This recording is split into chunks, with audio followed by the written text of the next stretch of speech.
Don't be confused with the pictures I sent to you. It's Earth, but it's our Earth.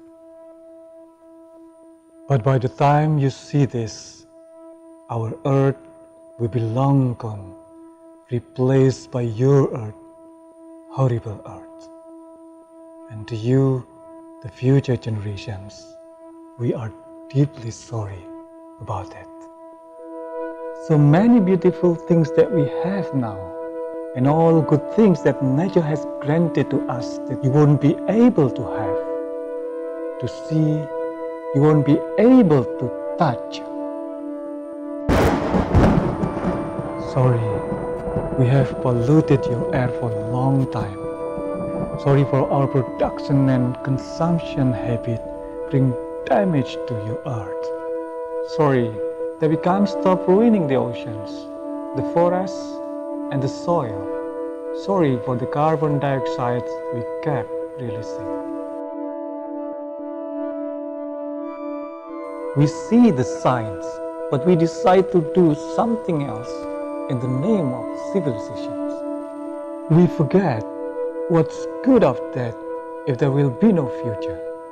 No such thing what to call a civilization. We are sorry for stealing your future.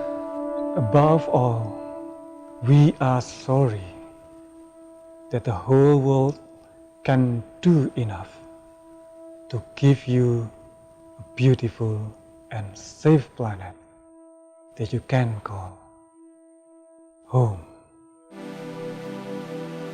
We feel on our responsibility, but you can still save your future for your children. I give you the seeds, plant them one by one until it clears your air, your atmosphere, restore the climate. Dear children of the future, you can still save the earth. Don't wait, act now. And once again, we are deeply sorry.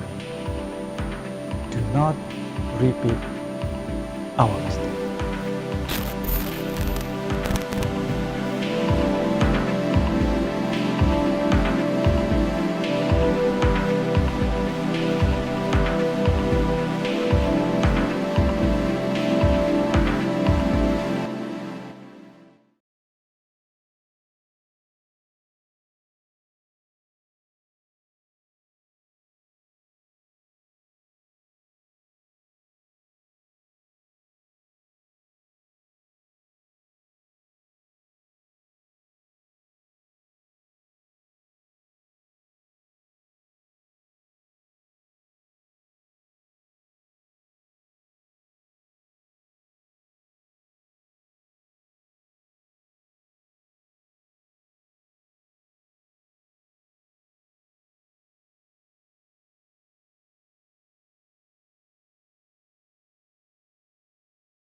pressure, no more time. Can we make a move? Overthinking, you and I. What do we have to lose?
Hi all, our colleagues.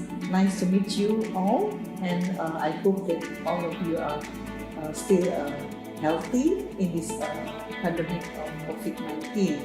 So in this difficult situation, we still have a positive response to our research, of course, especially for the COVID-19.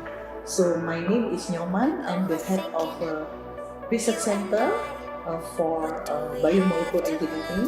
We are also part of University Center of Excellence in Indonesia. So our research center is consists of four kind of the research field. One is proteomic. The second one is regarding to applied microbiology and also natural resources. And the third one is organic synthesis and also natural product chemistry, especially for bioactive compound. And the last one is bioinformatics. So the whole our fourth of our research field is almost doing for sustainable development goals. We call it in Bahasa Indonesia is Tujuan Pembangunan Berkelanjutan. That's already stated by UNESCO and also WHO and United Nations that it will be run until 2030. For this kind of the SDGs, we have also have around 17 goals, and part of them are doing by us to running our research focusedly on biomolecule compound, so bio-natural compound, and also bioengineering. So we invite all of you, our colleagues from university, from institute, and also from research center in Indonesia or also in the global network to join with us. And then we will keep in touch with all of you, join with the webinar or join research collaboration and also join supervisor. And we also invite you to become our guests in the future. So please join with us and contact with us in our email info@bio.uner.ac.id. Thank you very much. See you in our network and join with us.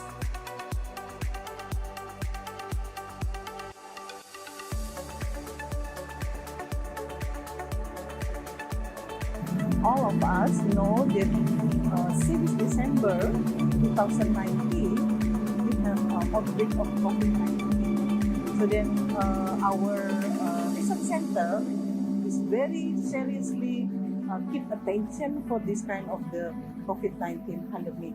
So then our research center for biomolecular engineering also doing the research related to face to the COVID-19. We have 4 projects for this kind of the research, and this research is also part of the National Consortium of COVID-19 Research under Ministry of Research, Technology in Indonesia.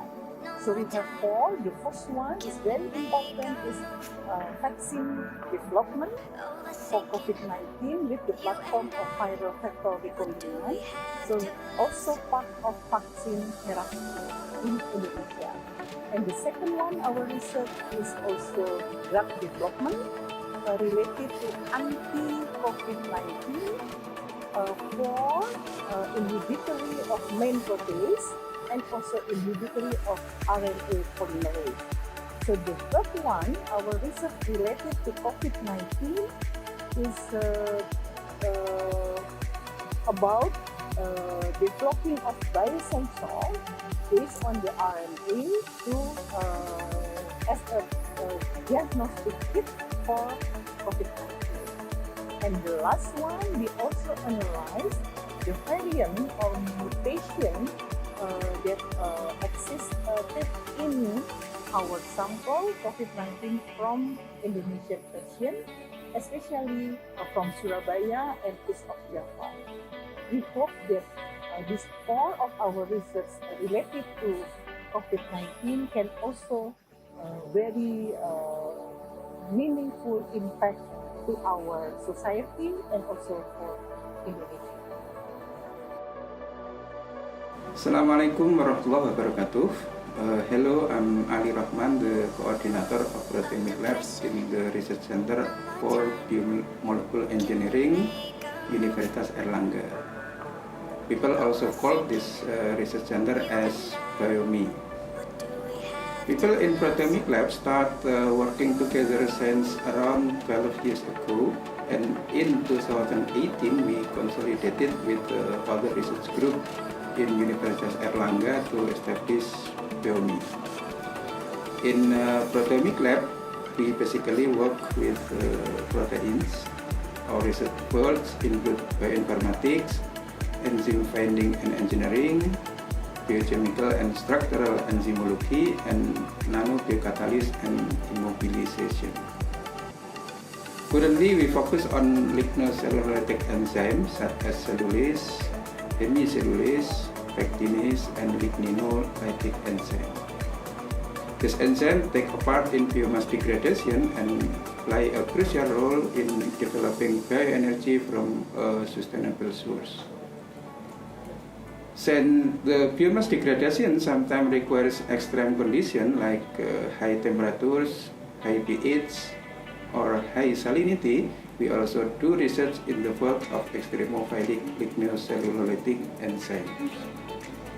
Recently, we also participate in COVID-19 prevention by developing a robust technique for SARS-CoV-2 detection. Thank you very much for your kind attention. Bioinformatics Labs was designed mainly to perform calculation on several processes, especially on drug design, using computational chemistry. Some computational software are available in our bioinformatics labs.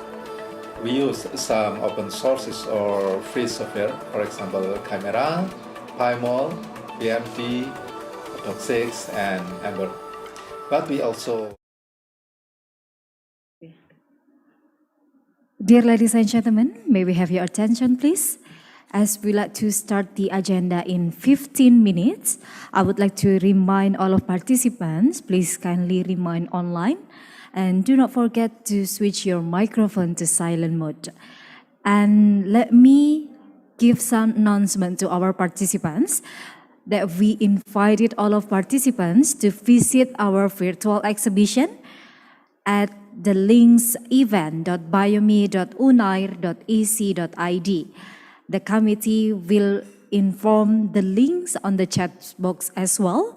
If you like to see the poster session of this international conference, please do not forget to visit our website event.biome.unair.ac.id.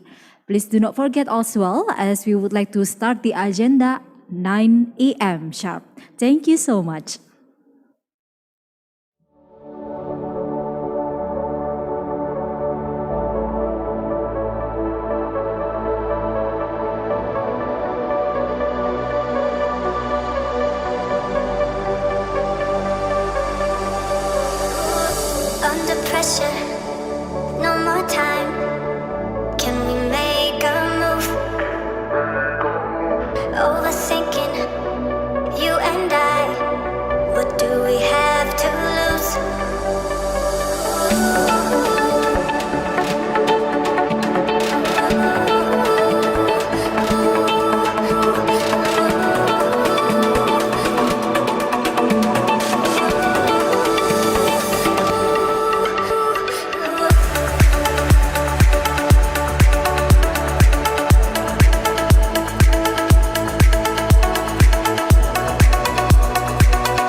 Hi all our colleagues, nice to meet you all, and I hope that all of you are still healthy in this pandemic of COVID-19. So in this difficult situation, we still have a positive response to our research, of course, especially for the COVID-19. So my name is Nyoman. I'm the head of Research Center for Biomolecular Engineering. We are also part of University Center of Excellence in Indonesia. So our research center is consists of four kind of the research field. One is proteomics. The second one is regarding to applied microbiology and also natural resources. And the third one is organic synthesis and also natural product chemistry, especially for bioactive compound. And the last one is bioinformatics.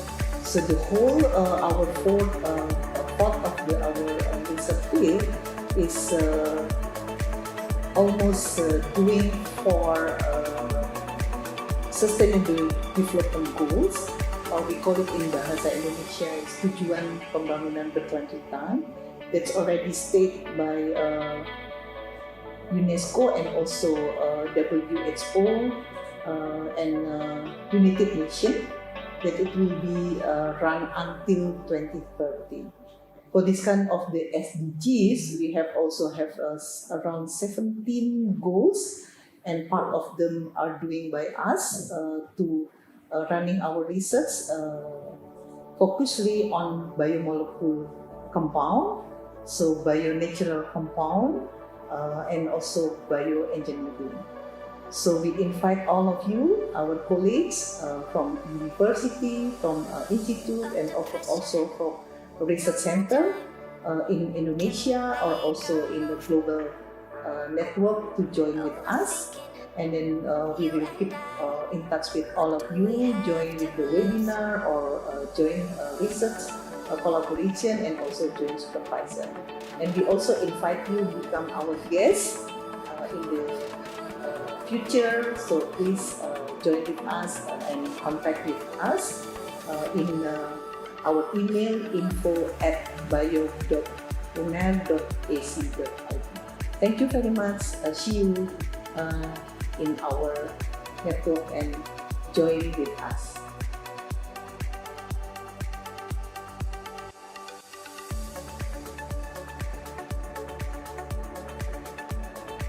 All of us know that since December 2019, we have an outbreak of COVID-19. So then our research center is very seriously keep attention for this kind of the COVID-19 pandemic. So then our research center for biomolecular engineering also doing the research related to face to the COVID-19. We have 4 projects for this kind of the research, and this research is also part of the National Consortium of COVID-19 Research under Ministry of Research Technology in Indonesia. So we have 4. The first one is very important, is vaccine development for COVID-19 with the platform of viral vector recombinant. So also part of vaccine therapy in Indonesia. And the second one, our research is also drug development related to anti-COVID-19 for inhibitory of main protease and also inhibitory of RNA polymerase. So the third one, our research related to COVID-19 is about developing of biosensor based on the RNA to as a diagnostic kit for COVID-19. And the last one, we also analyze the variant or mutation that exists in our sample COVID-19 from Indonesian patient, especially from Surabaya and East of Java. We hope that these 4 of our research related to COVID-19 can also very meaningful impact to our society and also for Indonesia. Assalamualaikum warahmatullahi wabarakatuh. Hello, I'm Ali Rahman, the coordinator of Proteomic Labs in the Research Center for Biomolecular Engineering, Universitas Airlangga. People also call this research center as PUI-PT. People in Proteomic Labs start working together since around 12 years ago, and in 2018 we consolidated with other research group in Universitas Airlangga to establish PUI-PT. In Proteomic Lab, we basically work with proteins. Our research fields include bioinformatics, enzyme finding and engineering, biochemical and structural enzymology, and nanobiocatalysis and immobilization. Currently, we focus on lignocellulosic enzymes such as cellulase, hemicellulase, pectinase, and ligninolytic enzyme.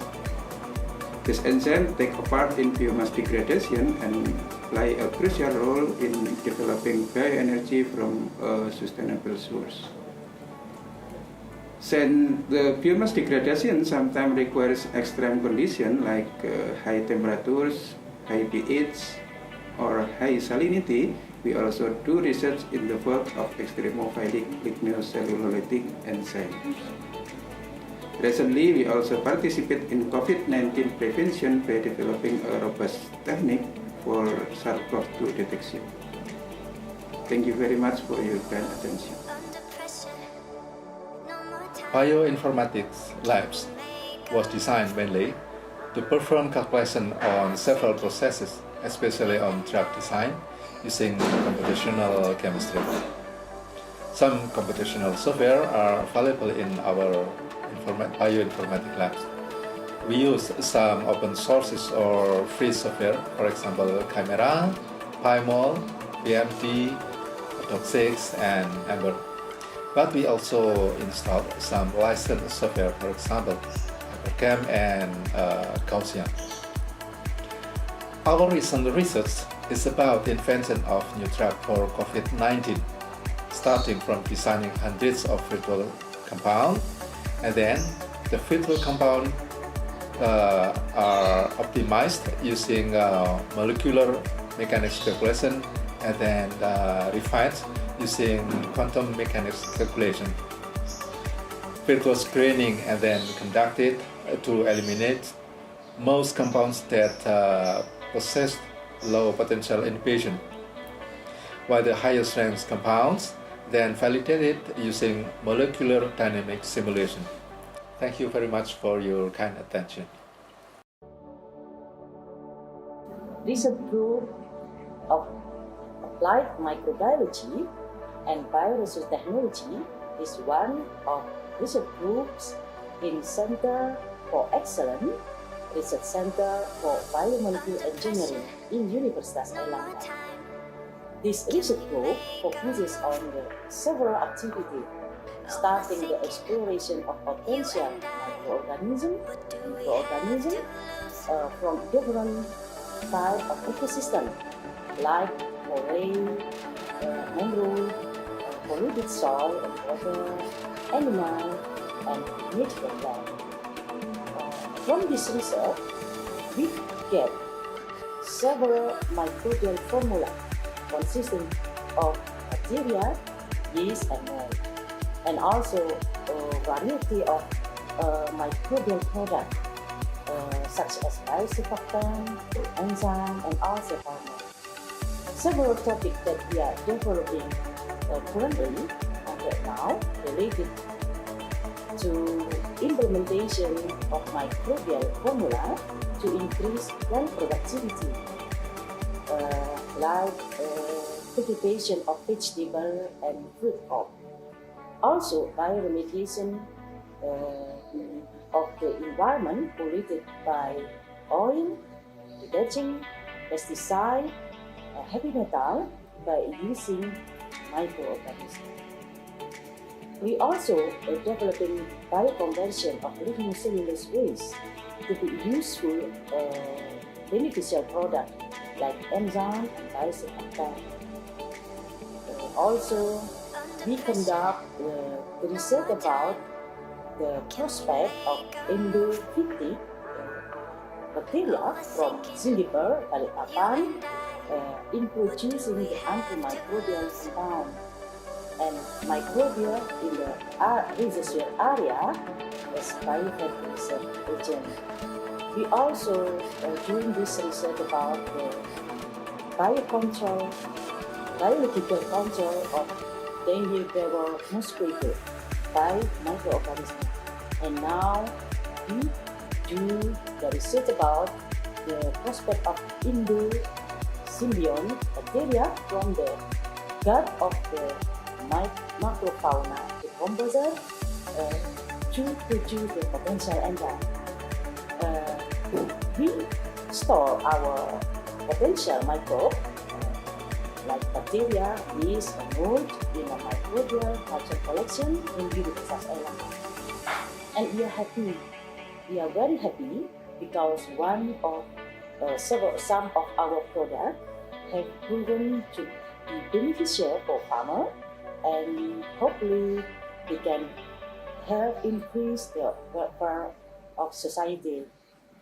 Of course, that can support the Sustainable Development Goal Program in Indonesia.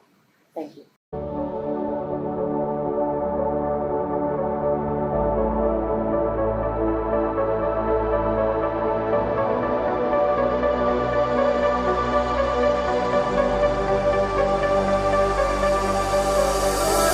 Under pressure, no more time.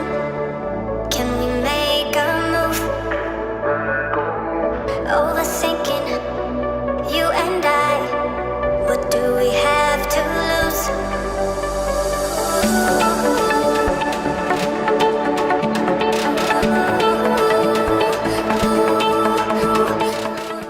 My name is Ferus Vito.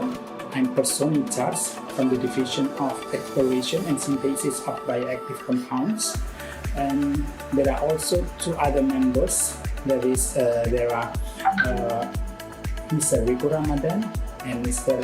Kausar Ulhaq. In this division, we work on two big research fields. That is natural product and organic synthesis. The compounds that we produce, whether from isolation of natural resource and also from the synthesis product, they will be evaluated of their bioactivity in related to the health application. So now I would like to talk about the natural product. In the field of natural product, we have collaboration with Botanical Garden of Balikpapan City, is Kalimantan.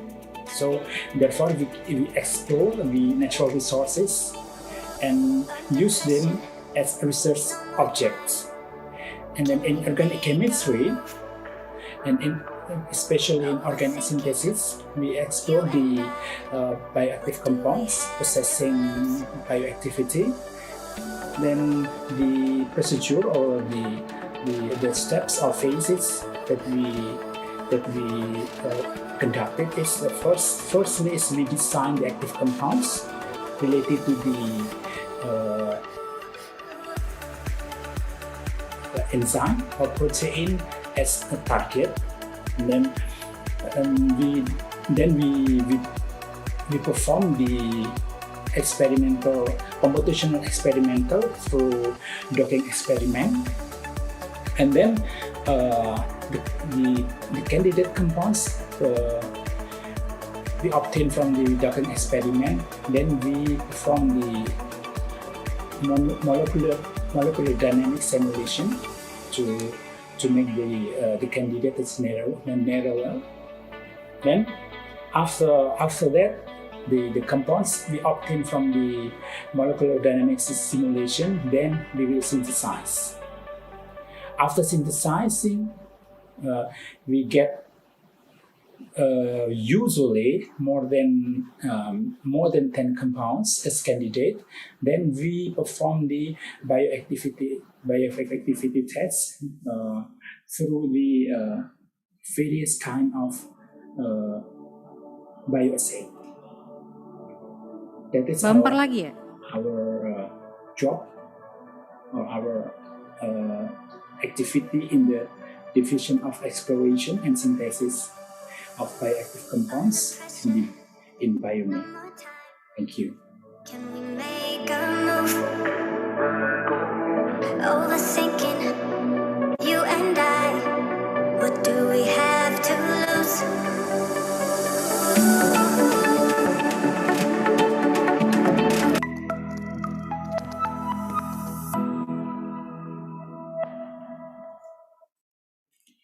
Dear ladies and gentlemen, may we have your attention, please?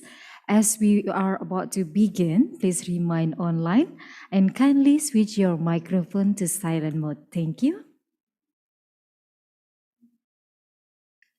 Excellencies, Director International Center for Biotechnology, Osaka University, Japan, Professor Kazuhito Fujiyama. Very good morning from Surabaya, Professor. A representative from NMICRO Secretariat and also Vice President, National Science and Technology Development Agency, and STDA Thailand, Dr. Lily. Distinguished keynote speakers, representative of University Airlangga Board, and also all of the Director of Directorate, Dean and Vice Deans, Head of Institute, and also the Chairman of University Center of Excellence, Research Center for Biomolecular Engineering, Universitas Airlangga, Professor Ninyo Mantri Puspaningsih. A very good morning from us, Ibu. And also the Chairman of the International Conference, we have Dr. Nikmatus Zahra. The moderators, all of participants, ladies and gentlemen.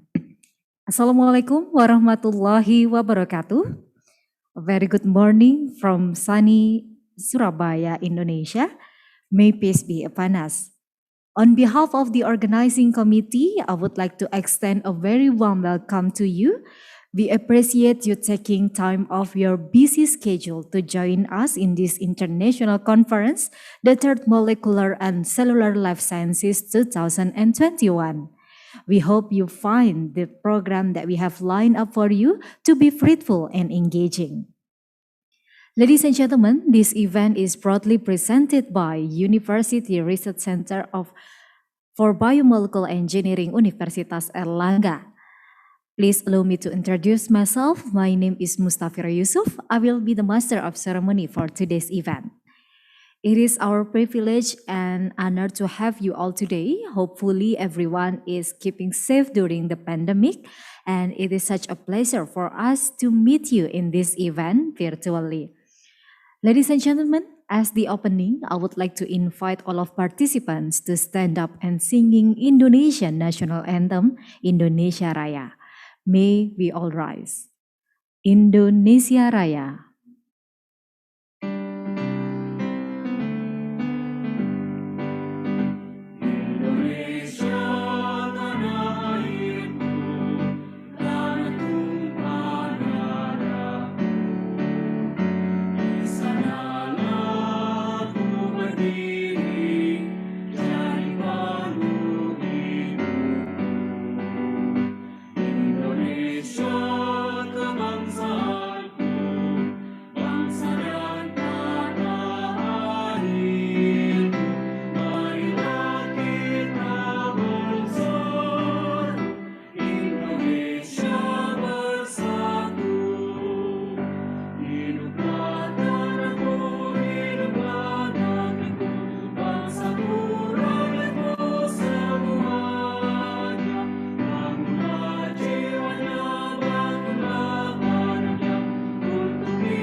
Dear ladies and gentlemen, thank you. You may be seated.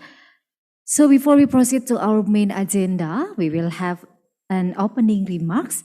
I would like to invite the head of University Center of Excellence Research Center for Biomolecular Engineering Universitas Airlangga, Professor Dr. Ninyoman Tripuspaningsi, to deliver her remarks. Ladies and gentlemen, please welcome Professor Nyoman.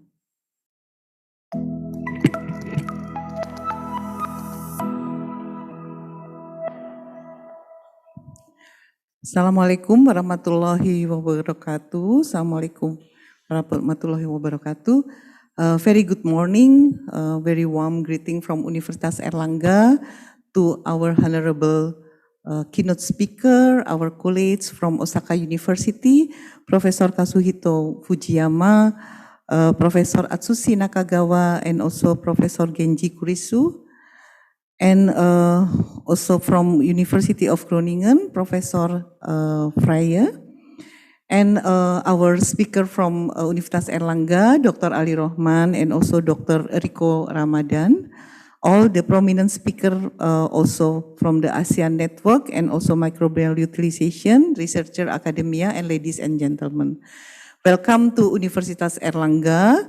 So during this COVID-19 pandemic, we know that it is impossible to us to face have the conference, conducted this conference, and so then we still conduct with the virtual conference. So it's not meaning that we are far from each other, but we are still close each other. And I hope in this third day of our program of AMBC and MCLS, and also on micro workshop, we can still share our research result, our expertise among the expertise come from Osaka University and also University of Groningen, Netherlands, to make a more fruitful collaboration in the future among participants, among academia, and also the student.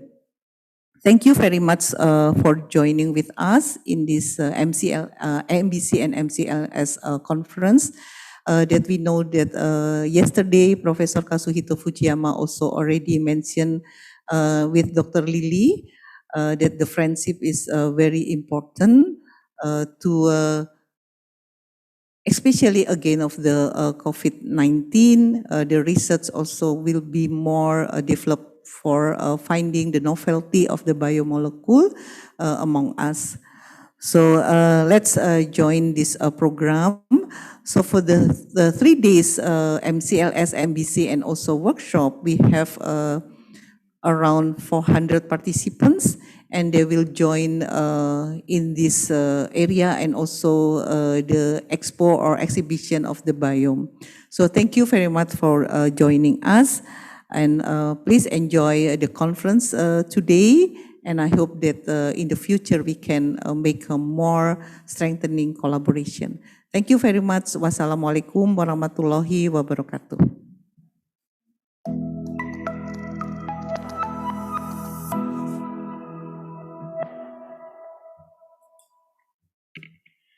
Thank you so much to Professor Ninyoman Tripuspaningsi for the warm remarks.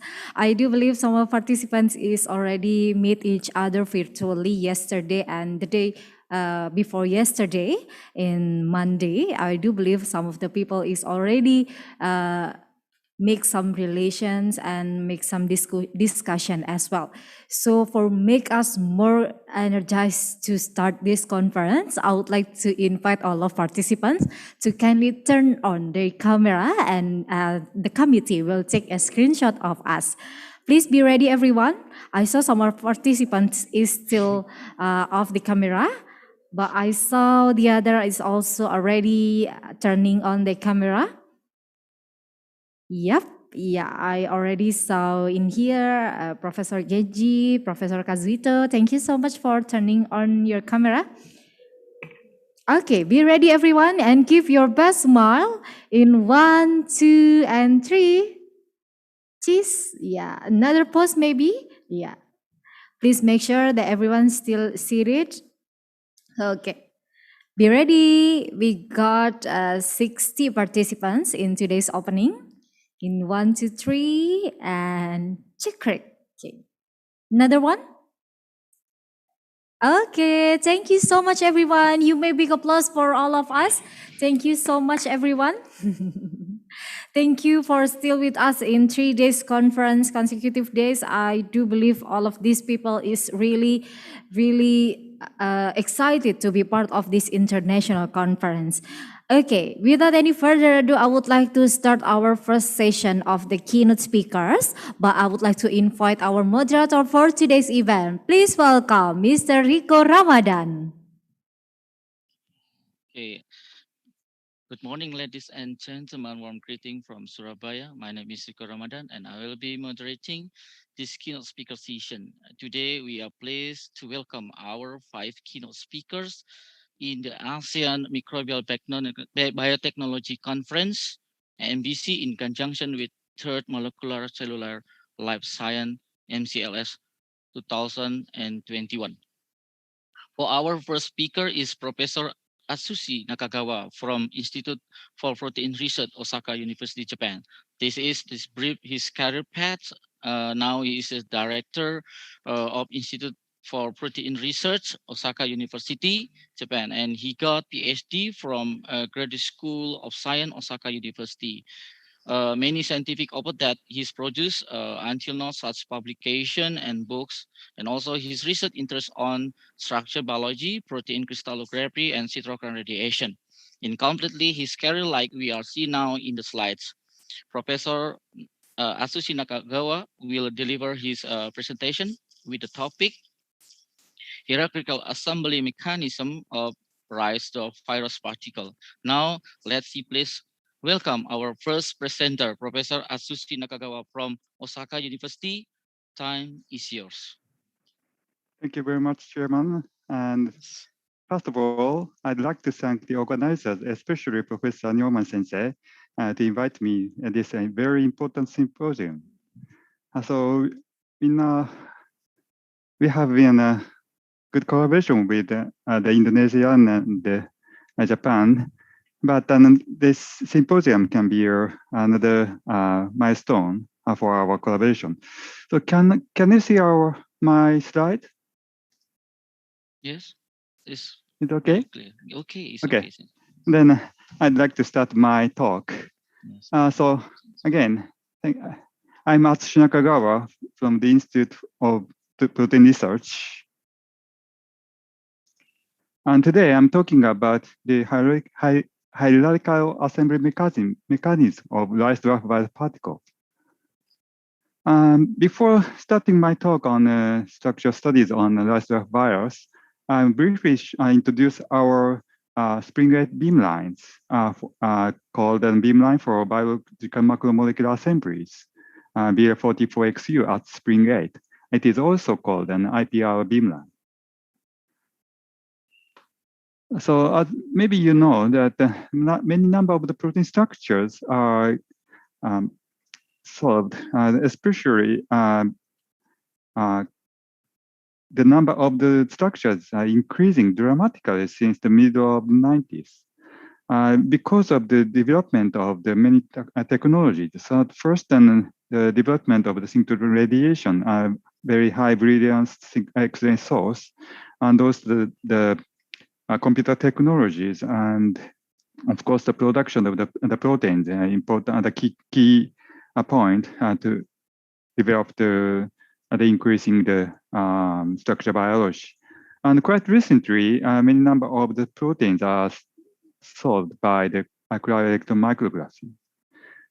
And the number of the structures deposited in the protein data bank is now more than 180,000. And in these 10 years, the number of the structures are increased more than 2.5 times. And Spring 8 is a synchrotron radiation facility located near Osaka. It's about 100 kilometers from our campus. And it's located on the top of the hill. And it's a circular accelerator, particle accelerator, which accelerates the electrons and to produce extremely brilliant X-rays. This is a storage ring, and this is a Sakura. It's another accelerator to produce an X-ray free electron laser. And BF44XU, our beamline is located around here. And the target of our beamline is huge macromolecular complexes. This is the myoglobin, and you know the first proteins,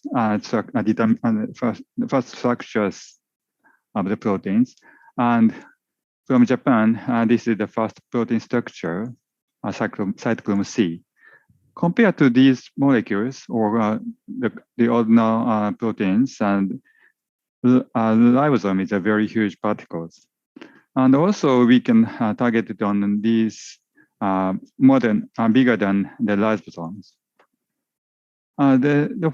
The structure determination of the large molecular complex is difficult by X-rays because of the large unit cells and weak diffractions and very small signals for phase determination. And also it's often difficult to grow the crystal. And also these crystals are easy to damage by X-ray radiations. So to overcome these problems, there are several key issues to develop the beamlines. For example, the high brilliance and small divergence X-ray X-ray beam is an essential. And also the high precision colorimeter and large area detector with high sensitivity is very important. So especially the beam stability and suitable beam size for crystals and large area size detector is important. And then we constructed these beam lines using the undulator as a beam as a light source and liquid nitrogen cooling double crystal monochromator to get a high stability of the beam and also the wavelength tunabilities. And also we now introduce a high performance pixel array detector, Victorious Eiger 1116M, which has a wide area detector with a small pixel size, and also it's a very high frame rate readout system. This is the picture around the samples. This is the granulometer and this is the detectors. So we can, and also we have a sample mounting robot called Space. So you can mount the crystals online. And recently we introduced a multiple access goniometer to get the flexibility of the position of the crystals. And from this October, we start to promote the remote data collection. So you can send your crystals to us, and then we mount the crystals, and you can collect the data online from your lab. Our beamline can also collect the data at high precision. So if you not only for the large macromolecular assemblies, but also you can collect the ordinary proteins at high resolution. And these are the structures from our beamline. So there are many number of the structure reported, and also the many number of the publications are available from our beamlines. So if you want to collect if you have a crystals and collect the data, our beamlines, you don't need to come to Japan. Of course you can, but then under the COVID-19 situation, I think it's a little bit difficult. So you can collect your data online, or you can send a crystal, then our staff will collect your data and send your data, back your data. And if you want to access to the beamlines, please there is an application to the beamlines, and also we have another program, International Collaborative Research Program of our institute. So if you have a chance to come to Japan, and then we can support some travel fee by this program. So if you are interested in our beamlines, please contact me.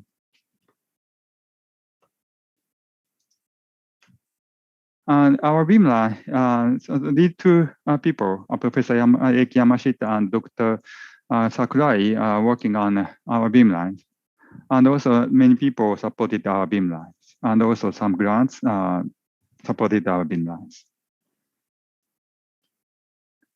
Okay. And then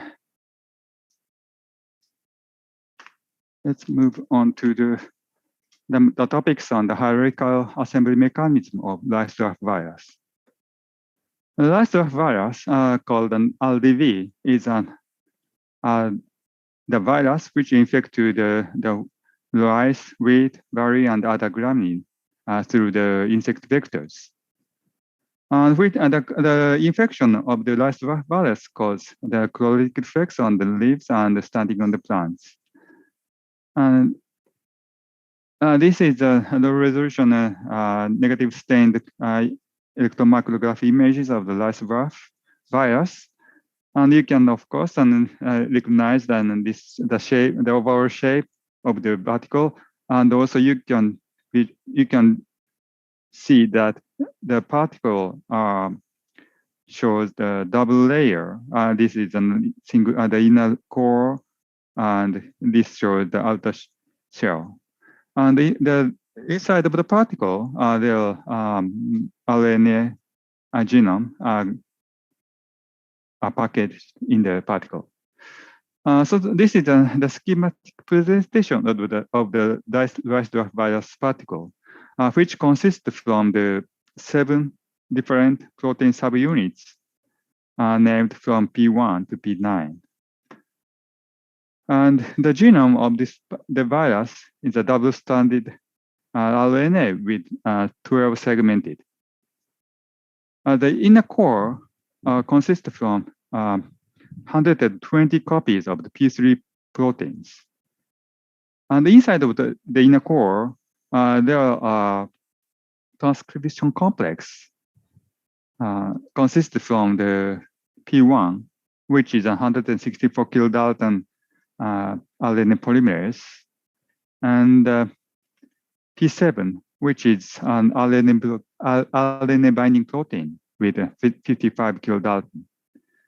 And also the transcription complex has the enzyme, guanylyl transferase, the capping enzyme called P5.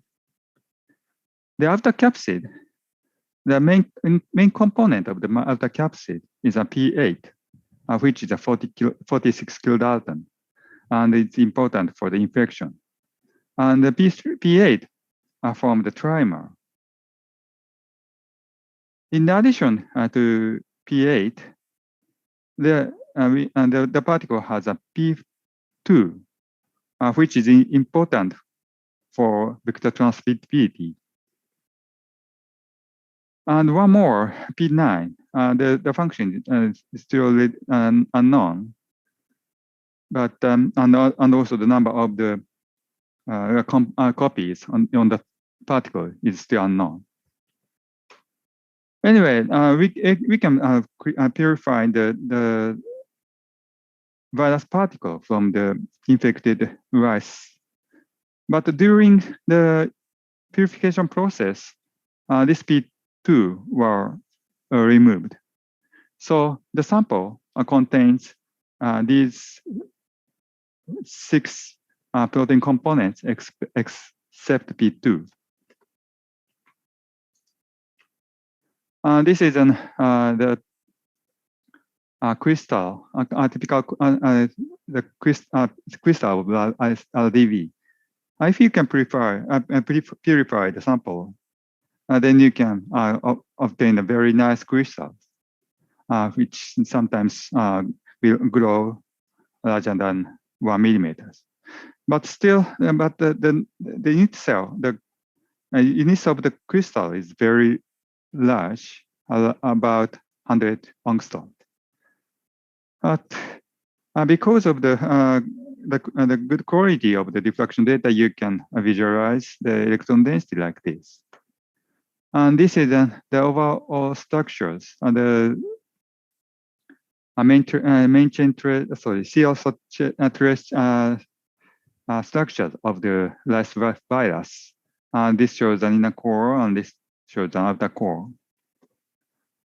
The inner core has 120 copies of the P3 subunits.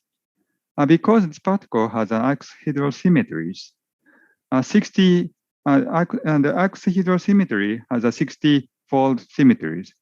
That means there are two different environments or different part in the oxyhedral particles, like this, and this one, the light blue and magenta. Although these two subunits are the same protein component, but you can see that these subunits show that slightly different conformations. This is a close-up view of this subunits.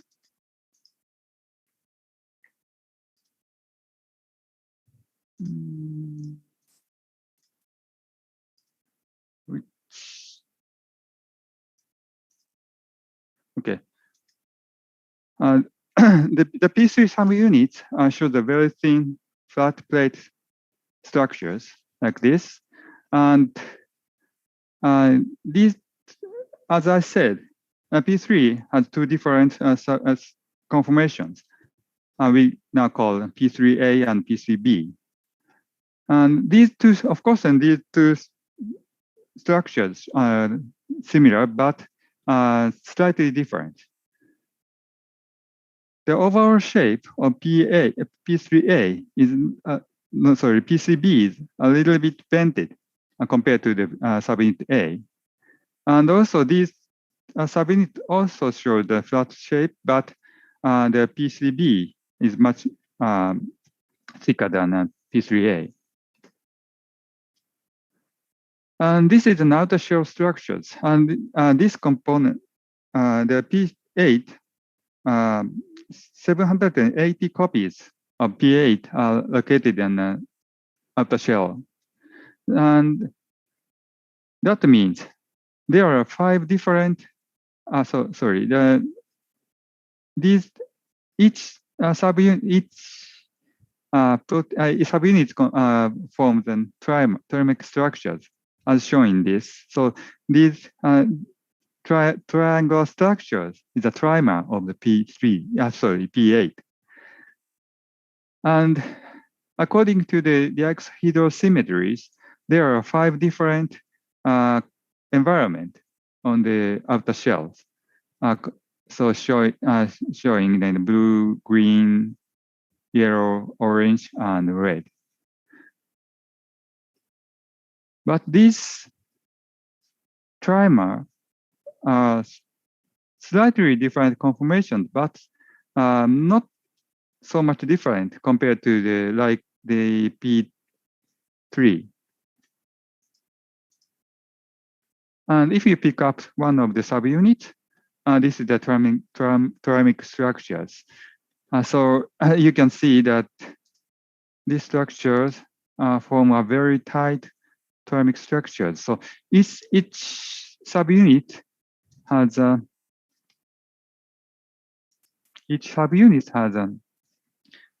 two domains, and and this side attached to the inner core, and this side is faced to the outer environment. The inner core part in inner domain is mainly helical structures, and outer domain is a comfort of Greek, the beta barrel motifs. And also each domains, and then so these domains more tightly interacted with the next subunit compared to this domain. And that means these dynamic structures, the P8 forms a very tight dynamic structures on the virus particle. Now, as I said, the core, the RDB particle consists from the inner shell and outer inner core and outer shell, which is consists from the 120 copies of P3 and 780 copies of P8. So the question is an total of 900 subunits or protein components must be from the particle. But how?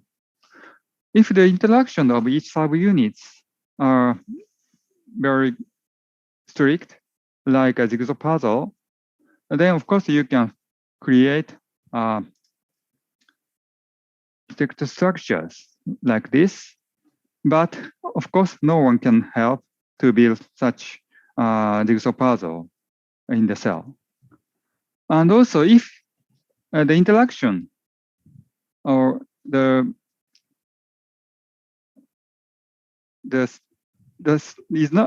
interaction between the subunits are not so specific, then like this is the magnet and this is a steel ball, and then these subunits sometimes polymerize or create a non-specific assemblies, or even though they form some unique structures, but it cannot assembled into one single unique structures.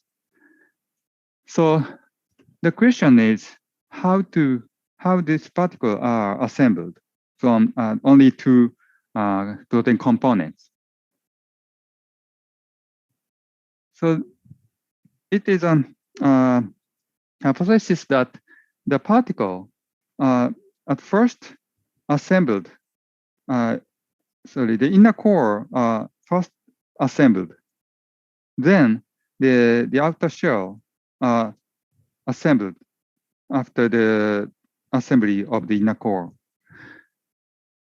Because we have an atomic structures of the particle, then we can estimate how these subunits are interacted each other, because we know the precise atomic structures of the molecules. That means the interaction of the molecules. So at first, the assembly of the inner core, to understand the assembly of the inner core, we estimated the interaction between the P3 proteins. So there are 6 different interactions between subunits, and since we know the atomic structures, we can estimate the number, calculate the number of the hydrogen bonds or salt bridges or van der Waals interactions. If you compare these interactions, the most tight interactions are found between F and G, the interaction between the red and green subunits. And the next tight interactions are found between Fe and Fs. And if you look into the detail of the interface between these two subunits, the subunit B, this is the N-terminal region, N-terminal 50 residues of subunit B, which are tightly bound to the protein subunit B, subunit A. And if you compare the overall structure of these subunits, the most of the structural changes are found at this region. That means the binding of this tail may change the conformation of this subunit. And as I said, this is only a 50 residue, a short tail in the P3 molecules. And if you look at the detail of the close up the molecule here, if you look into this region, this is the N terminal of the P3B. But on P3A, this N terminal tail are completely disordered in the structure. So we can assign or we can build a model only from the 50. And if the protein B and subunit B and subunit A had similar or same conformations, what happens? Then I superimposed the subunit A onto subunit B. But actually, the subunit B interrupt the extension of this, the extension of the tail of the subunit A, then swung out. So that means, that may suggest that the only 10 residues is essential or important for the virus particle assemblies. Then we produced the several deletion mutants, removed 10 residues, 29 and 52. And if we removed the 52 residues, then we cannot observe the particle formations. But if you remove 10 residues, it also forms the particle, but the number of the particle observed on the electromagnetic is less than the wild type. That means without the 10 residues, if it may difficult to produce an enough core, but once the particle is formed, then the particle is stabilized, is still stable, not lose the stabilities.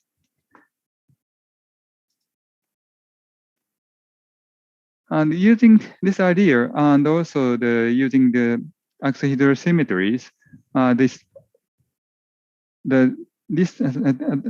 dimer structure is used as a component and the single piece of the jigsaw puzzle of the particle. And then using the axihedral symmetry, it forms the inner core particles. And what the next? And then next is then the assembly of the outer shells. As I said, the P8 forms a tight trimer structures like this. And if you see this, the electric charge, electrostatic potential of this surface. And this is a side view of P8 trimers. And this is an electrostatic potential on the surface. You can easily see that this region is mostly negative, and this region shows a mostly positive. And if you make the array of the P8 trimers using this charge, negative, positive, and then it shows a very good charge complementarities found between P8 trimers. So only the P8, the molecule, this particle, or sorry, this subunit may form the sheet-like structures. Then next is an interaction between the outer shell and the inner core. And again, we try to estimate the interaction between outer shell trimer and inner core. The most tight interaction are found on this blue one, T trimer, the trimer on the threefold axis. And the next tight interaction is found on the Q trimer. So we can assume that the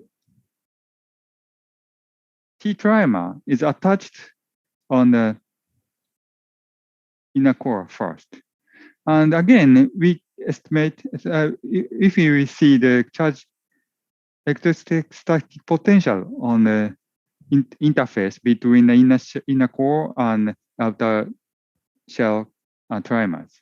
And you can see that there are 3 positive and 3 negative patches, which may fix the position and orientation of the trimer on the inner core surface. So we propose the model that the T trimer attached on the inner core first, then using the interaction between side by side of the PA trimers. To confirm this our hypothesis, we try to do the next experiments. On the structures, the N-terminal P8 is located here. Then we can produce a chimera of the P8 and some globular domains. We choose the GFP to fuse this trimer. So to cancel or interrupt the interaction between the side-by-side interactions between trimers. Then if the side-by-side interactions are important, then we cannot produce full surface. But if the interaction between side by side are not so important compared to the interaction between PA trimer and inner core, then we can observe that T trimer attached and also several trimers are attached on the surface. So then we observed on the electron micrograph, it is a single images of the molecule. Then this is an inner core structures and added the P8, which clearly shows that only the P8 and some part of the GFP are observed on the surface. That means that clearly shows that the P8 at first attached on the threefold axis on the axial heterosymmetry, then using the side-by-side interactions, the particle are arranged to get to be through the correct and double layer structures. So this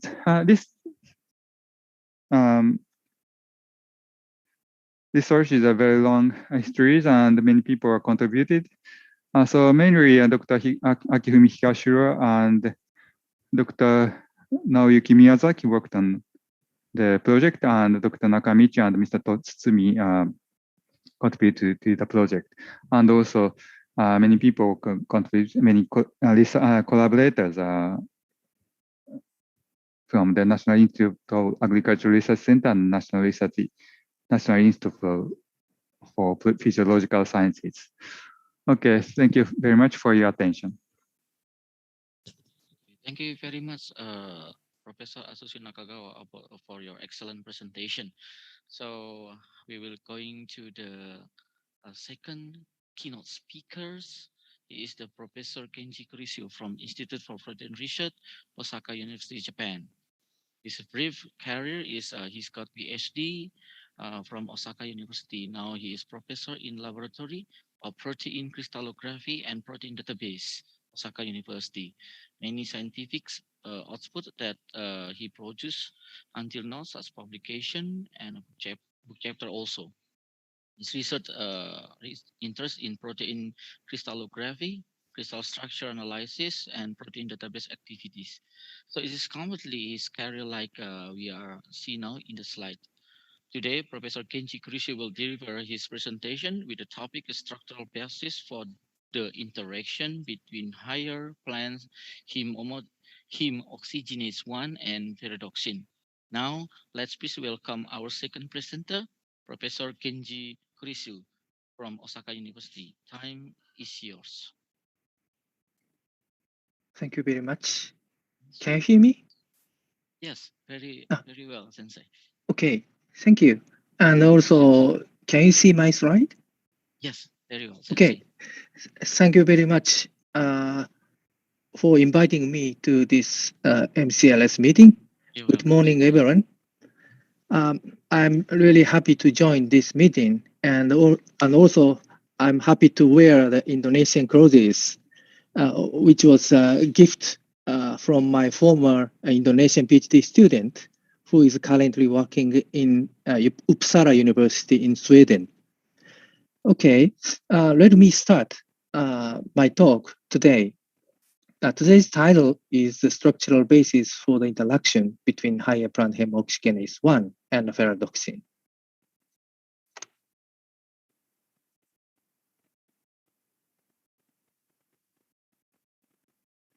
Okay, our daily life depends on several power plants, as already you know. But if the balance of the power plants is suddenly changed, what happens? Power failure. It's a disaster. Okay. Then a chloroplast has solar power plants inside, which is a very tiny, tiny solar power plants. Then chloroplast use that solar power plants and then reduce the inorganic compounds to form organic molecules. However, source of energy is fluctuating. It's a normal light condition. It looks happy, but if too strong, energy is too much, and then needed to adjust the flow of the E-powers inside of the chloroplast. And sometimes it's very cloudy and less. Then power plant inside of the chloroplast has an electron transfer network inside. Photosystem 1 here and photosystem 2 are the tiny power plants embedded in the cytochrome membrane. And then cytochrome BF complex shown here and prostacyanine and ferredoxin, those molecules are electron wires of that.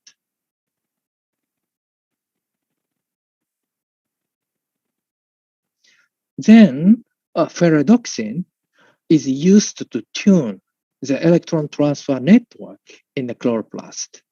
For example, like here, under the normal light condition, this wiring network performed pretty well, and most of the reducing power, E-power, is consumed by carbon assimilation. Enzyme is a ferredoxin NADP plus reductase, roughly 70%. However, in strong light condition, then E-power reducing equivalents are too much. Then ferredoxin need to be recycled into the membrane. Then electron transfer network around ferredoxin need to be tuned to avoid the power failure. Okay, then important things is how ferredoxin can bind or unbind to the partners. Then, when I was promoted as an assistant professor in Institute for Protein Research, I'm keep working on the how this ferredoxin molecule can bind or unbind. Then, in order to understand the electron wiring network, we have determined the several complex structures of ferredoxin and ferredoxin-dependent enzyme, which are now in the protein data bank. If you are interested in, please look at this database later. First, we solved the structure of the complex between ferredoxin and the ferredoxin NADP plus reductase. The next, we solved the structure of ferredoxin and the sulfide reductase. And then the American group solved the ferredoxin and the ferredoxin-sulfodoxin reductase complex structure. And then finally, we solved the another ferredoxin and the ferredoxin NADP plus reductase from root. Root plastid also have a ferredoxin and the FNR pairing inside. Then we compare each of the complex structure, but the ferredoxin-dependent enzyme molecular size and the prosthetic groups and the required number of electrons are so diverse, and we cannot find any structural rules to figure out how ferredoxin binding are regulated. Only rule is ferredoxin. Since ferredoxin is a very acidic protein, the target protein has a basic patch to accommodate ferredoxin binding. As you can see here, the blue patch are located near the prosthetic group, but no Rossmann fold, no Toll-Fold fold, no Walker motif, and just molecular dependent binding manners, which means we need more structural analysis to find the rules. Then today, I want to focus on heme oxygenase. We call the HO1. Since there are several isoforms in plant, then we call HO1. Then we studied the complex formation of this plant type HO1 and ferredoxin. Okay, let me introduce what's the heme oxygenase. Heme degradation reaction is quite important, not only for plant, also in mammalians. Heme are cleaved by heme oxygenase, and tetrapyrrole ring becomes a linear tetrapyrrole by the reaction of HO.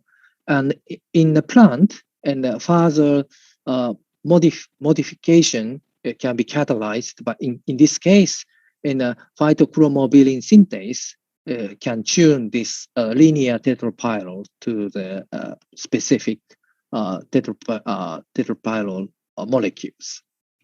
Then, since this linear tetrapyrroles becomes important pigments for photosynthesis, for light capturing, then this is quite important for photosynthetic organisms. And also this heme oxygenase reaction is quite complicated. This reaction requires 7 electrons and 8 protons to complete these reactions, and consists of several steps of the reactions. In some step, for example, here, this berodoheme intermediate containing the plus charge on the ring. Then this heme oxygenase can catalyze this complicated reaction into one side.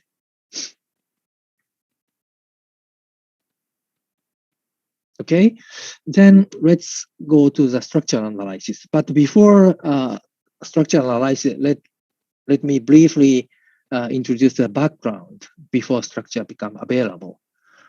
Since a heme oxygenase is also very important in mammals or bacteria, then some structures of heme oxygenase are already available. This one is a heme oxygenase from human. Then human heme oxygenase consists of this kind of alpha helical structure.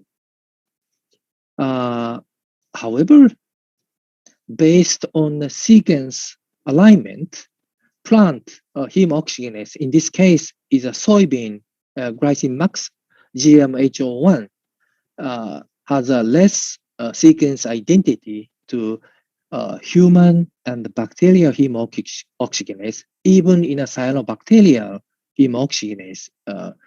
Higher plant type heme oxygenase shows low sequence identity. And based on the sequence alignment, since heme oxygenase need to bind heme, then heme ligation is provided by histidine. This should be consistent, but in higher plant heme oxygenase, this site is replaced by lysine. What happens? Lysine can ligate to heme or not? Quite mysterious before structure available. And also higher plant type heme oxygenase lacks some essential residues like histidine, arginine, aspartate for proton transfer. Then we start structural analysis of this unique heme oxygenase. And also let me introduce why the proton transfer is important. Then based on mouse heme oxygenase structure, hypothetical proton transfer pathway based on hydrogen bond network were proposed. As shown here, there are several hydrogen bond network inside. Then based on the mutational analysis, group in Tohoku University proposed this hydrogen network is important for proton transfer. Then key residues are arginine, colored in blue here, and also aspartic acid, colored in red here. Once mutated these two charged residues, then no more enzymatic activities. Then people strongly believe these are important for a proton transfer because heme oxygenate reaction requires 8 protons to complete the reaction.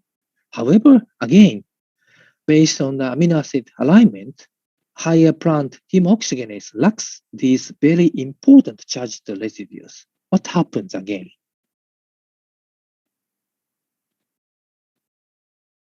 Also, the electron donor is also the big question. In mammals, electron donor is NADPH cytochrome P450 reductase, as shown here in these magenta colors. This is an electron donor for mammalian heme oxygenase. Then also the complex structure of heme oxygenase and CPR are already published, as shown here. Then these FAD molecules are close to the heme, and then electron should transfer from this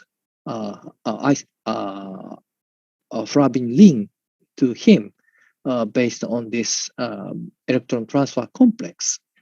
This is a structurally and also quantum chemically reasonable arrangement of efficient electron transfer. However, in case of higher plant, electron donor is ferredoxin. Oh, sorry. Back. Since ferredoxin and CPR, the molecular size is so different, how ferredoxin can donate electrons, 7 electrons, to heme oxygenase also become a big question. Then we performed X-ray structure analysis and also other spectroscopic studies.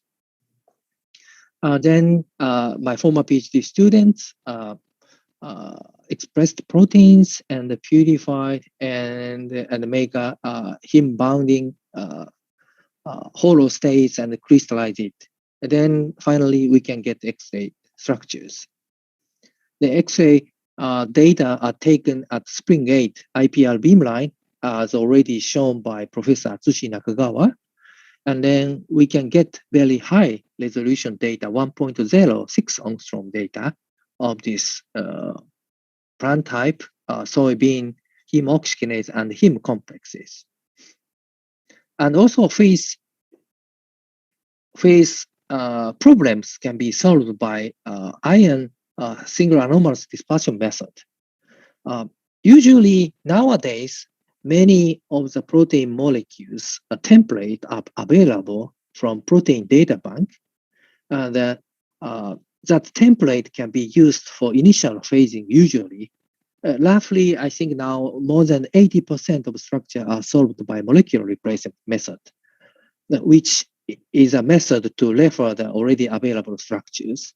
But since this plant type of heme oxygenase are structurally unique from mammalian and bacterial heme oxygenase, we failed to phase using a template structure. Then we use the SAD method, experimentally determine the phase of the intensities. Then can successfully solve the structure. This is a structure, entire structure of soybean heme oxygenase 1. Since the resolution is quite high and the accuracy of the structure is quite good. But even high resolution and the terminals, some residues are disordered. This is not surprising. This is often happens. Then let me close look to check the structure. First is a ligation of heme. Since the conserved heme is not conserved in a structural sequence alignment, first we are surprised. Oh, again, histidine, but another histidine, because there are, you can see here. Oh, sorry.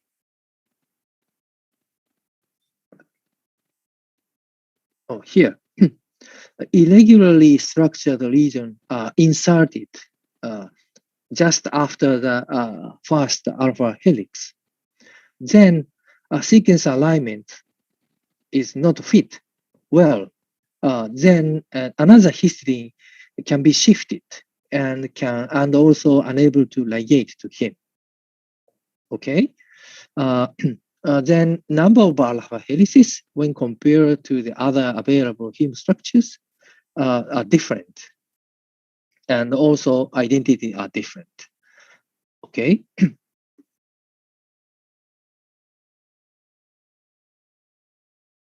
And most importantly, this the last alpha helix named alpha 8 in human and alpha 9 in bacterial, and ours are alpha 7. These are kinked because of this irregularly structured region. This is a quite unique feature of higher plant type heme oxygenase, which we found. Then we look at the backside of the molecules. When we contour the molecular surface, we found a new tunnel, which is unexpected on the opposite side of the heme pocket, as shown here. Usually, the other heme oxygenase only has one tunnel to accommodate the heme, but the backside has a tunnel here, as you can see on this slide. Then we thought this tunnel might provide a water channel directly from the active site to the solvent.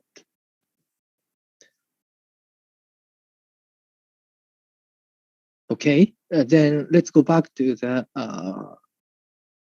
front face of the heme oxygenase. This GM soybean heme oxygenase 1 has a dented basic patch here, as similarly as of the FNR. So a dented basic patch as shown here, but the area is narrower than FNR. When compared to the other heme oxygenase, they also have a basic patch, but the shape is different. It's not dented. This cave-like dented surface is good for accommodating this small electron transfer protein named ferredoxin. This looks structurally quite reasonable to host these small electron transfer proteins. Others, they request to bind much bigger CPR molecules. Therefore, the surface electrostatic potentials are somehow different from between these two heme oxygenase. Also, I want to note the interaction against ferredoxin probably looks weaker than FNR because this surface area is narrower than that of FNR. Okay, then much closer look at the inside of the heme binding pocket. When compare these three heme oxygenase heme binding pocket, only the higher plant type has a basic inside. You can see the red inside, others are blue inside. Yeah, this red inside means inside is acidic. Why only this heme oxygenase plant type has a positively charged inside and others, negatively charged inside, others are positively charged? This can be explained by the spectroscopic previous research. You may remember the charged reaction intermediate named berodachim. This has a plus charge. Then if inside minus charged, it's complemental. Then this intermediate can more tightly bind inside of the molecules. Then spectroscopic method has reported the ferric berodachim is more stable in this plant type heme oxygenase. Then it's structurally reasonable. Inside is negatively charged. And also, let's look at the hydrogen bond network. As I already told you, other heme oxygenase has a conserved hydrogen bond network to provide efficient proton transfer. However, in the higher plant type, missed this arginine and aspartic acid. Instead, they have alanine and histidine. But as you can see in this clear density map, water molecules are very well aligned and form a hydrogen bond network. Then this new hydrogen bond network can also provide enough proton transfer pathway in higher plant heme oxygenase, even missing this arginine and aspartic acid. And also, based on very high accurate water assignment of the molecules, one water molecule named here W1 is closer to the alpha methyl carbon located here. Then we think this water molecule also can stabilize the unstable intermediate of berodachim by hydrogen bond networking during the catalytic turnover. Okay, then let's go further on ferredoxin interaction with heme oxygenase. Since we also have high field NMR machines here in our institute, and then we performed NMR spectroscopic analysis of heme binding. Ferredoxin binding, sorry. When we prepared N15 labeled ferredoxin and then mixed with non-labeled hollow plant type heme oxygenase 1, chemical shifts disappeared and some remains and no chemical shift change, which means the metal ion of heme inhibit the measurement of the chemical shift because heme has a paramagnetic effect and can delete, erase the chemical shift when adding. Then we changed the molecule of heme oxygenase to APO form. APO do not have a heme, but can bind ferredoxin. Then we titrated APO heme oxygenase and can find the chemical shift perturbation. As shown here, some chemical shift are perturbed upon titration of the APO heme oxygenase. Then we calculated the chemical shift difference based on with and without APO heme oxygenase, then calculated the amplitude of how much the chemical shift are moved and assigned along the amino acid residue numbers of ferredoxin. You can see some residues are most interacting with heme oxygenase, some others, some are not so much. And this missing part is a silent, chemical shift silent because of the paramagnetic effect of the iron metals. Then we mapped these interacting residues on the surface of ferredoxin. And this black color region is a iron sulfur cluster region. And then when we mapped this high peak part on the surface, this region arranged as a surrounding of the iron sulfur cluster and then faced in one phase, and the back phase is not so much, which means that these residues are involved for complex formation with heme oxygenase. Okay. Then we use the experimentally based docking software named HADOC. We inputted the NMR chemical shift information and paramagnetic effect information into the server and then calculate the experimental based docking models.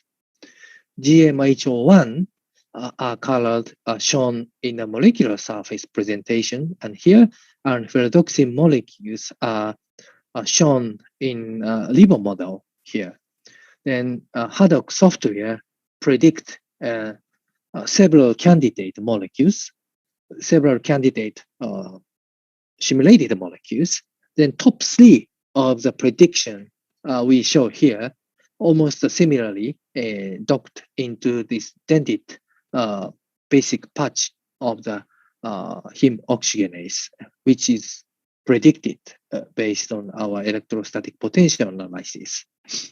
Then we think ferredoxin can interact GMHO1 with resulting H2H distance of 5 angstrom.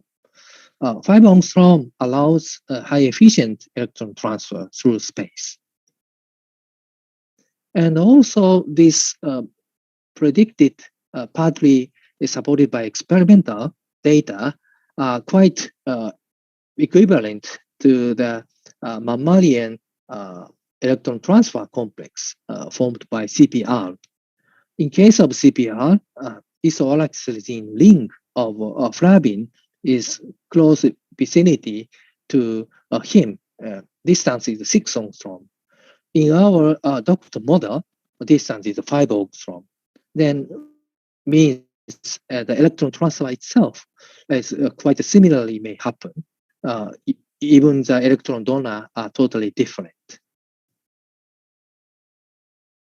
Okay, let me summarize my talk. We analyzed the X-ray crystallographic analysis and then found a new structure and essential histidine residues and so on. And also we performed NMR solution spectroscopic analysis to study the interaction with ferredoxin. I want to note, we tried very hard to crystallize the complex of FNR, GMHO1 and ferredoxin, but probably because interaction is not so strong, then we cannot succeed to crystallize the complex. Therefore, we performed the NMR structure analysis.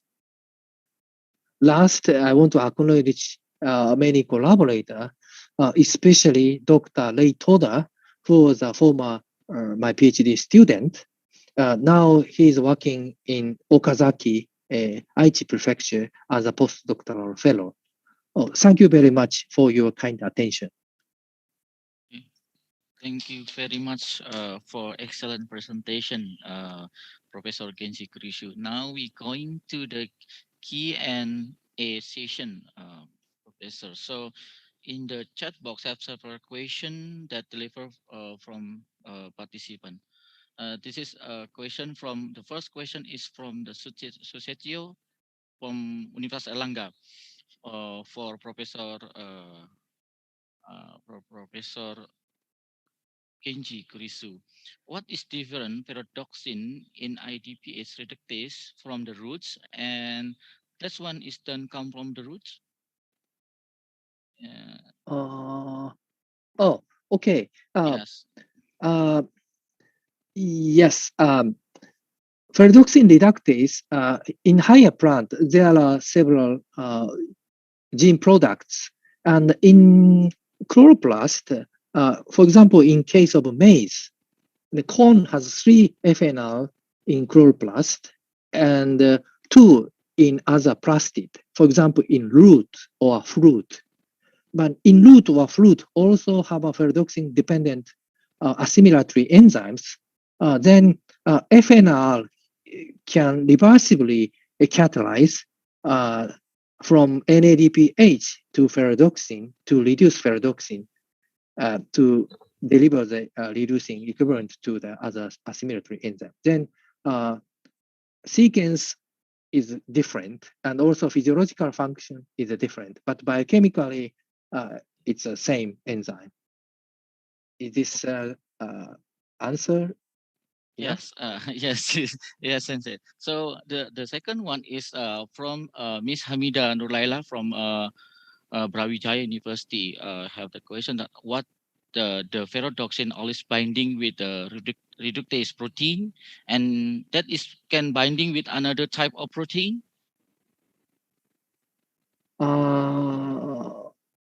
Okay. Ferredoxin is quite unique. Usually, for example, cytochrome C. Cytochrome C can interact with cytochrome BC1 and cytochrome C oxidase. And that's, but in case of ferredoxin, it's quite unique. Ferredoxin has many targets. Since ferredoxin is a final electron transfer protein of the photosynthetic electron transport chain, almost all assimilatory enzymes require ferredoxin. And of course, some are NADPH dependent, but some are requiring ferredoxin. Then ferredoxin can be reduced solely by photosystem 1 in chloroplast, but can need to interact with many target proteins. It's a very mysterious and interesting character of ferredoxin. Ferredoxin. Okay. So for the next question, Sensei, this from Miss Della from Universitas Airlangga. in there is, for example, have environmental stress, for example, like effect of the global warming. This is effect for electron reaction that occur in photosynthesis system. A global warming. Oh, it's a good question. But the photosynthesis already covers all over the world. For example, in Arctic, very cold, Yeah. but still some very cold adapted algae exist. Yeah, in a hot spring, also thermophilic cyanobacteria or algae also exist. Then photosynthesis need to adjust and adapt to the environment already. And then, of course, global warming affect the growth of a plant.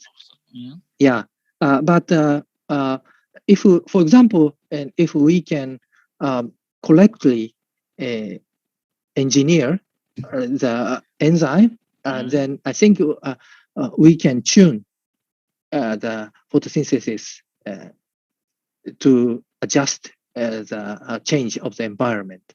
But again, photosynthetic organisms already adapted. Okay, Sensei, thank you very much. So for the last question, Sensei, for Ms. Cahyo Budiman, he interesting to see the surface chance of GM-ASO1 also in your study. So they have a wondering question like how the sensitive of GM-ASO1 binding to its ligands against pH charge, and is it the sensitivity against pH similar for GM-OH1 from a different organism? Okay, then I think higher plan, as I introduced in the introduction, right environment is quite fluctuating.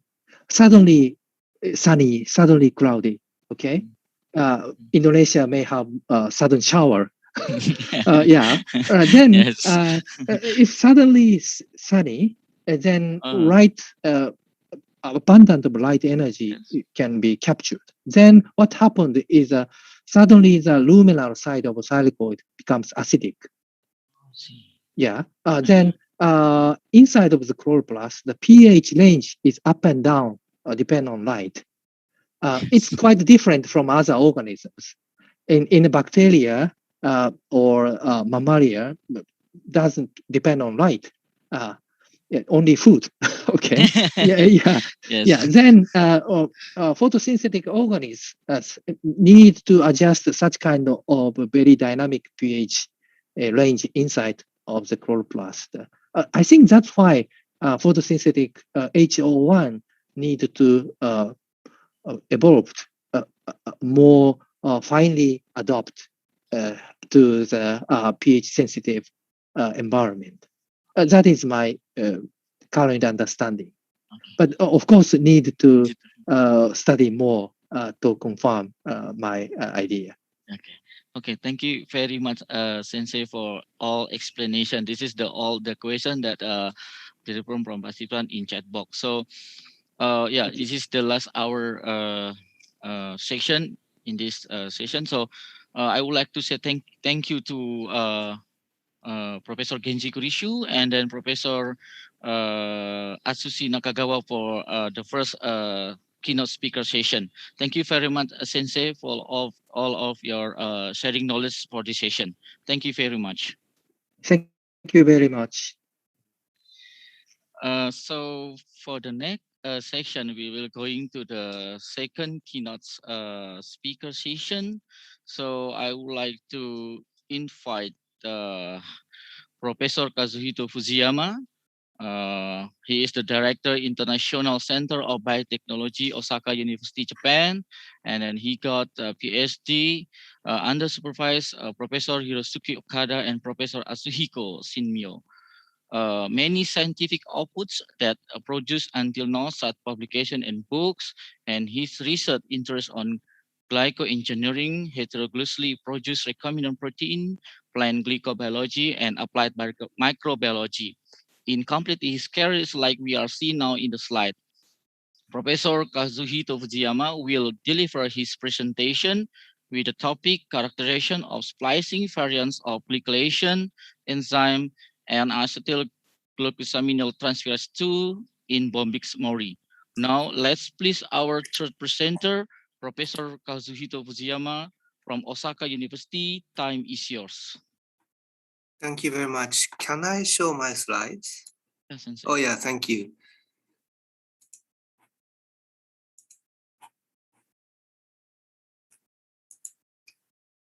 Can you see my slides? Yes, clearly, Sensei. Okay, thank you very much.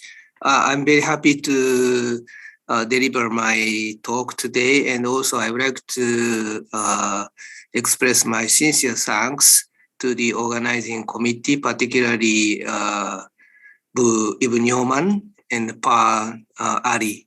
Thank you very much, terima kasih. So I would like to go to my presentation.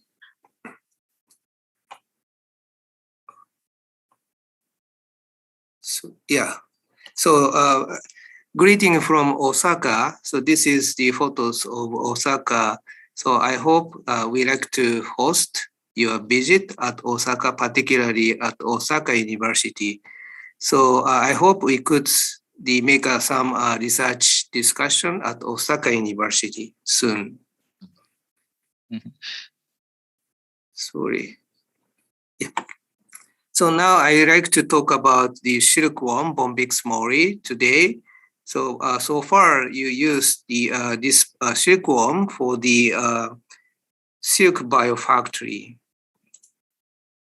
But now we can use the silkworm for the recombinant protein production using the silk biosynthesis facility potential. And if you could produce the GFP silk in a silkworm, then you can make this kind of kimono. I hope ladies may like to wear this kind of kimono in future, but now this is possible.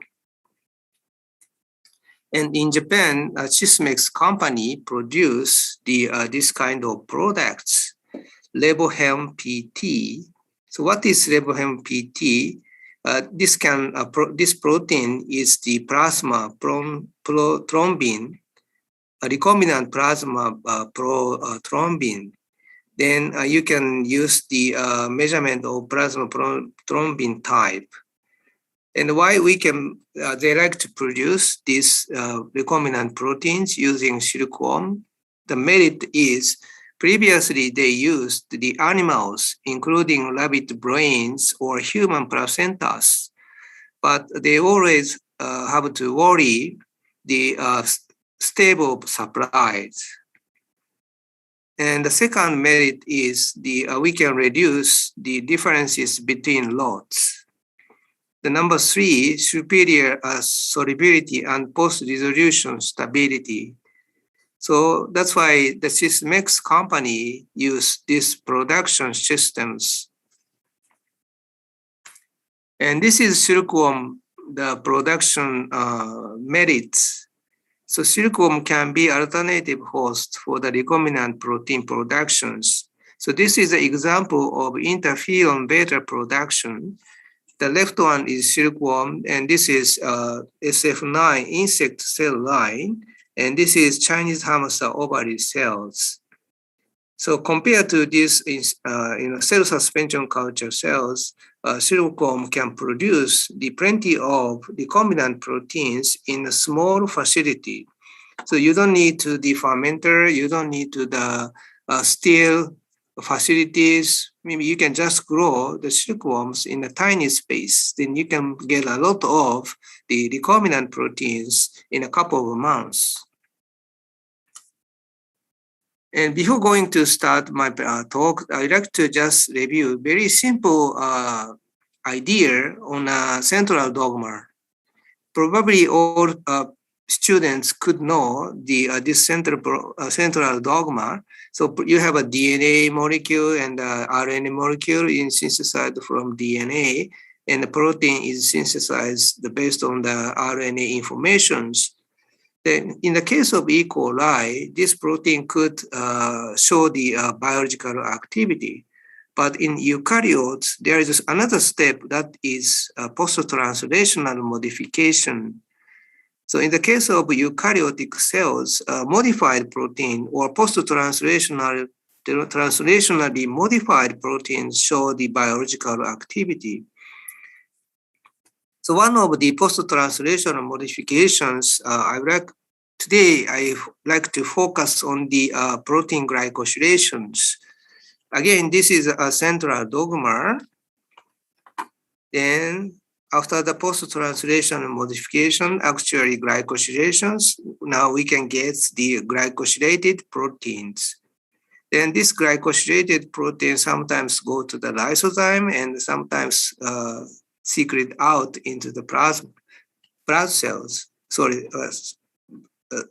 cell circulations. So here is the very typical example of the IgG antibody. So this antibody has the 2 heavy chains and 2 light chains. At the heavy chains, you can see a glycosylation glycan moiety here. So again, the heavy chains has the glycosylations moiety. And this glycosylation is very important to show the IgG biological activity. So here is again IgG molecule. You can see this is the glycosylation moiety. So in the case of heavy chains, this glycosylation is attached to the asparagine residues through N-linked glycosylations. And another glycosylation is O-linked glycosylations. In this case, glycan is attached to serine or threonine. And in the case of N-glycosylations or N-glycans on heavy chains, this is a typical structure. So this is the peptides.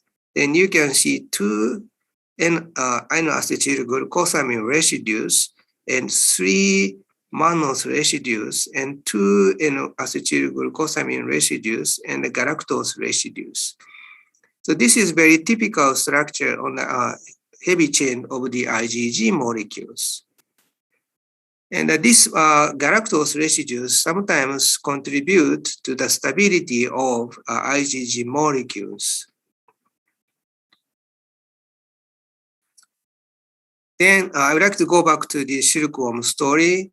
So from now on, I would like to talk more details about the glycobiology or glycosylation enzymes in silkworm Bombyx mori.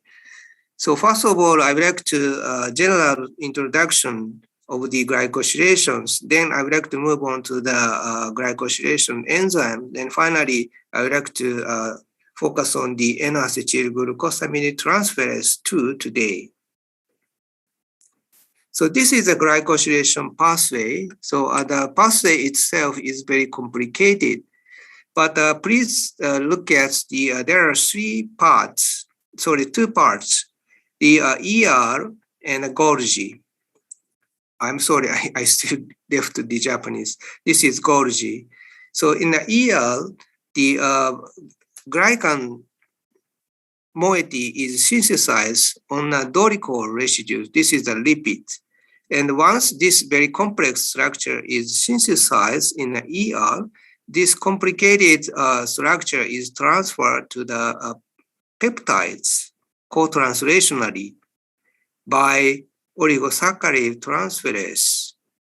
Then after, there are some glycosidase enzymes digest some sugar residues. Then once this sugar structure is synthesized on the glycoproteins, then this protein can move to the Golgi apparatus. And after that, there are some glycosyl transferase or glycosidase are involved in maturation of sugar chain. And here, a very common structure for the mammalian cells or insect cells. So we call this one is very common. We call this structure as a common structure. Maybe I would like to come back to this structure again in future. And in the case of mammalian cells, there are 3 glycosyl transferase to produce mature structure. So this is a sialic acid and this is galactose.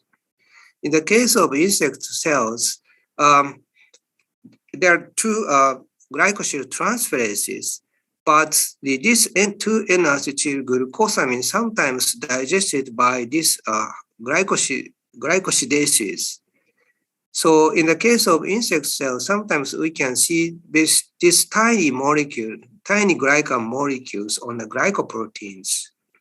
But these 2N-acetyl-glucosamines are very important to engineer insect glycosylation pathway for the mammalian type. So that's why we like to keep these 2N-acetyl-glucosamine residues on the glycoproteins here. And that, again, I would like to show this, the very core structure again. So this is the core structure between mammalian cells and insect cells, sometimes plant cells too. And here is the 2N-acetyl-glucosamine residues here. And these 2 glucosamine residues could be platform for the elongation by galactose or acetylnuraminic acid. And today, I would like to talk about this N-acetylglucosamine transferase 2, but this N-acetylglucosamine transferase 2 can transfer N-acetylglucosamine residue here. So before going to the story, I would like to show some very maybe surprising the photos. But this is the, I would like to show the middle silk glands and protestia silk glands. So this is a silkworm. And at the protestia silk glands, they can produce fibroin. This is a kind of yarn. And at middle silk glands, they can produce the sericin. Sericin is a kind of glue. For the silk kimono, you need the fibroin, but when the silk protein is synthesized from silkworm, this sericin glue protein always attached to this silk fibroin. Then the people like to produce recombinant protein in middle silk glands. And this is the life cycle of the silkworm. So this is the first instar, second instar, third instar, this is fourth instar, this is the fifth instar. The fifth instar, you can see a big, larvae.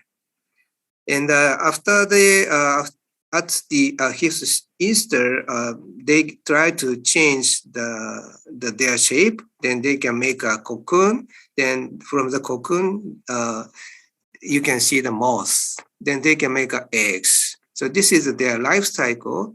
And today I would like to focus on fifth instar and also middle silk glands.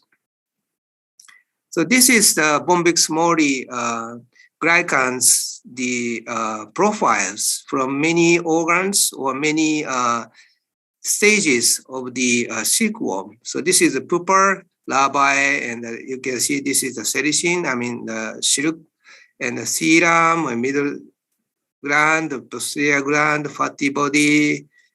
I'm very sorry, I cannot see. Yeah, mid gas, and so this is the sugar chain profiles of the each organs or different the life stage. And I would like to summarize data. So this is a fifth star and the middle silk gland, and you can see this structure. So 2 gluconac, 3 mannose, and 2 gluconac residues.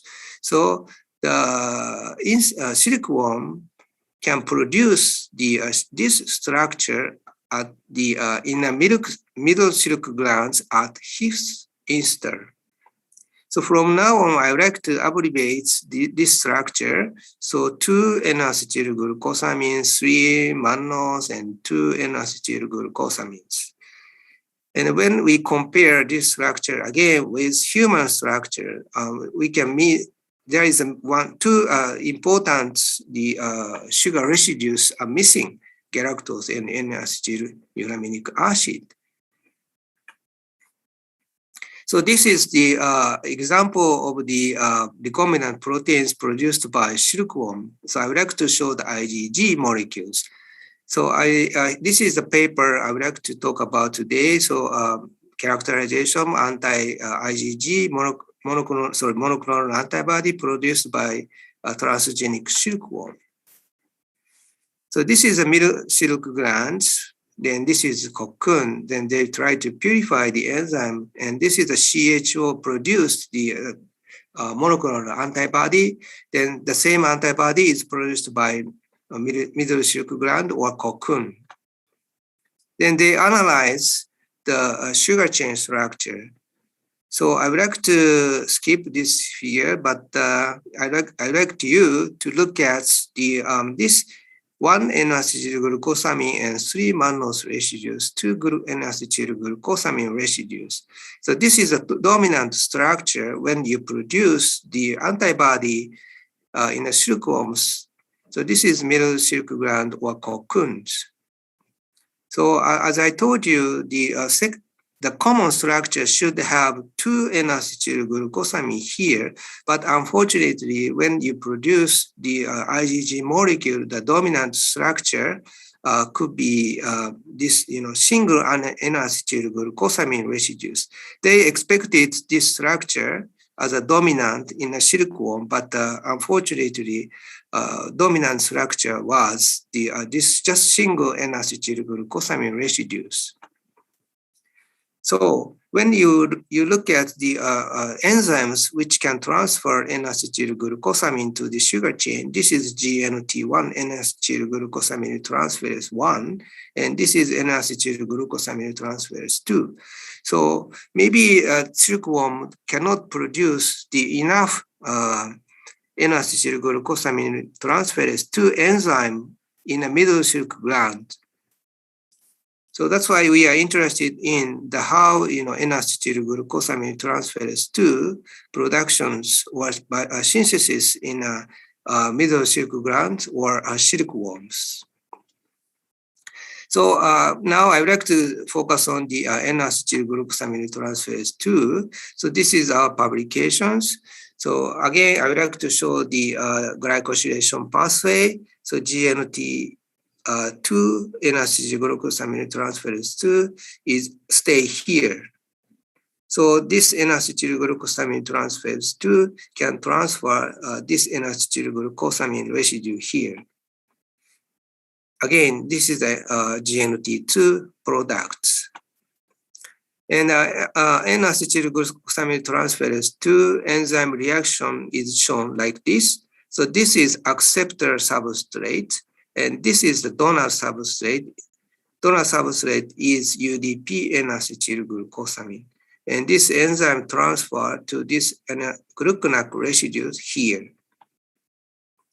Then we are interested in to isolate the cDNA molecules from the silkworms. Then we found very interesting the PCR products. So we got 4 PCR products. So we at that time we consider GNT splice variants exist in silkworms. So I would like to, we wanted to know the GNT splice variants show the enzyme activity or not. Then we analyzed the sequences of the cDNA of 4 variants. Then we found very interesting, there are very interesting the exons.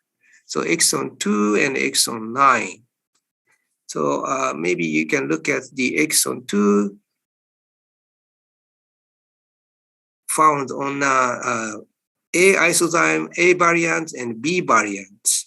And exon 9 stay at the variant A and variant C. And we are wondering how this exon 2, the peptides corresponding to exon 2 or exon 9 contributes the enzyme activities. So before starting these experiments, we consider, for instance, exon 2, variants carrying exon 2 may not have the enzyme activity, or variants may have carrying exon 2 may not have the enzyme activities. but the effect was different. So this is the amino acid sequence. So again, exon 2, maybe around 20 residues stay here. Exon 9, about 30 residues stay here. So we were wondering how these extra peptides can give the effects on the enzyme activity. So this is the human, GNT2. So the human GNT2 does not have the exon 9 or exon 2. Then we express the variant proteins using SF9 cell systems. Then we could produce different variant proteins using insect SF9 cell line. Then we characterize these 4 proteins. So this is the enzyme activity assay. Then again, this is a enzyme reaction. So this is the substrate, and this is the products. Then as you can see here, A variant show less activity A and C variant shows less activity compared to variant B and D.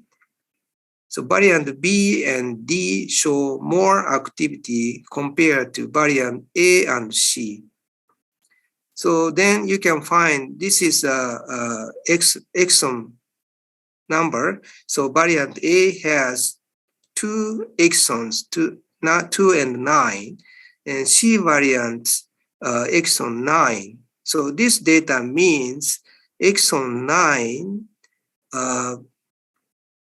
cannot repress or inhibits the enzyme activity, but exon 2 may not influence any enzyme activity. So this is a comparison of the specific activities of splice variants. Again, B and D shows higher specific activity, but on the other hand, A and C less specific activity. So means exon 9 is not good for the enzyme to show the enzyme activity. And here is a summary of the enzyme properties. So for instance, optimum temperature, thermal stability, and metal ion dependency. So optimum pH or metal ion dependency are not so different among 4 variants. But when you look at the specific activity, exon 2, variant B and variant D has more specific activity, and the thermal stability, variant B and variant D shows more thermal stability compared to the variant A and C. So it means, again, this exon 9 is not good to show the enzyme activity as well as thermal stability. And this is an enzyme kinetics study. So this is the variant ACBD. So this is a donor substrate, and this is the acceptor substrate. So maybe you can see the same similar patterns among the 4 variants. So this is a summary of kinetics. And this is A, B, C, D. And when you look at Vmax, Michaelis-Menten cofactor Vmax, B and D shows very good the Vmax. But when you look at KM value are not so different among the 4 variants. So again, exon 9 may influence some Vmax or enzyme catalytic functions. So then we also examine the temporal analysis of the quantity of each GNT2 transcript in middle silk glands. So this is fifth star. Then we can see, this black one, BMGNT2B, or this one, BMGNT2D, are expressed more than A and C. So it means in middle silk glands, variant B and variant D are more expressed compared to A and C. And the B and D has the enzyme activities. So that's why middle silk glands may have more N-acetylglucosamine transferase 2 products compared to other tissues. So this gene expressions is reasonable or consistent with the glycan products. So I would like to summarize my talk today. So von Mix-Mori GNT2 splice variants. So I examined the enzymatic properties, and optimal temperature or pH were similar among the A and 4 variants. But specific activity or temperature stability differed according to the presence or absence of the exon 2 in splicing variants. So how different structure among these 4 variants? So as Professor Nakagawa and Professor Chris mentioned, their expertise is protein crystallography. So we like to have their help. So spatial temporal transcript levels 2 of the splicing variants A and D, these 2 does not have exon 9 or express more highly in silk glands than any other organs. So I think the von Mix-Mori genome encodes splicing variant GNT2 with different enzyme properties. So I hope we could regulate, or we could control the splicing events, but so far we don't know how to do it. So maybe we'd like to study more about the controlling of the splicing events, or maybe I would like to know the structure very well. So as Professor Nakagawa mentions, maybe they can help us to analyze the crystal structure. So maybe Airlangga people can do it, but also I can do it because this is our campus. So I stay here, this is 53. So this is 33 is Institute of Protein Research. So maybe we can just walk 5 minutes. So we don't have to send our sample by post. Maybe we can just carry the protein there. Then they might help us. So this is very close. And this is the Department of Biotechnology, School of Engineering. So maybe we can also have their help, and Research Institute for Microbial Disease here, and the Immunology Frontier Research Center is here. So many biology or biotechnology research laboratory gather here. So I hope we can make some good collaborations among Protein Research Institute and Airlangga University, or Indonesian universities in Indonesia, or Osaka University. So this is acknowledgement, and I just want to show these slides. So recently, Ambassador Harry, Mr. Harry in Tokyo visited Osaka University. Then we exchanged some LOI, letter of intent. So in future, not only Airlangga Universitas Airlangga, but also many universities in Indonesia make a collaboration with Osaka University in the field of vaccine development or security, food security or biotechnology. So thank you very much for your kind attentions, and I'm looking forward to having you at Osaka University, and also looking forward to making research collaborations in future. Thank you very much. Terima kasih.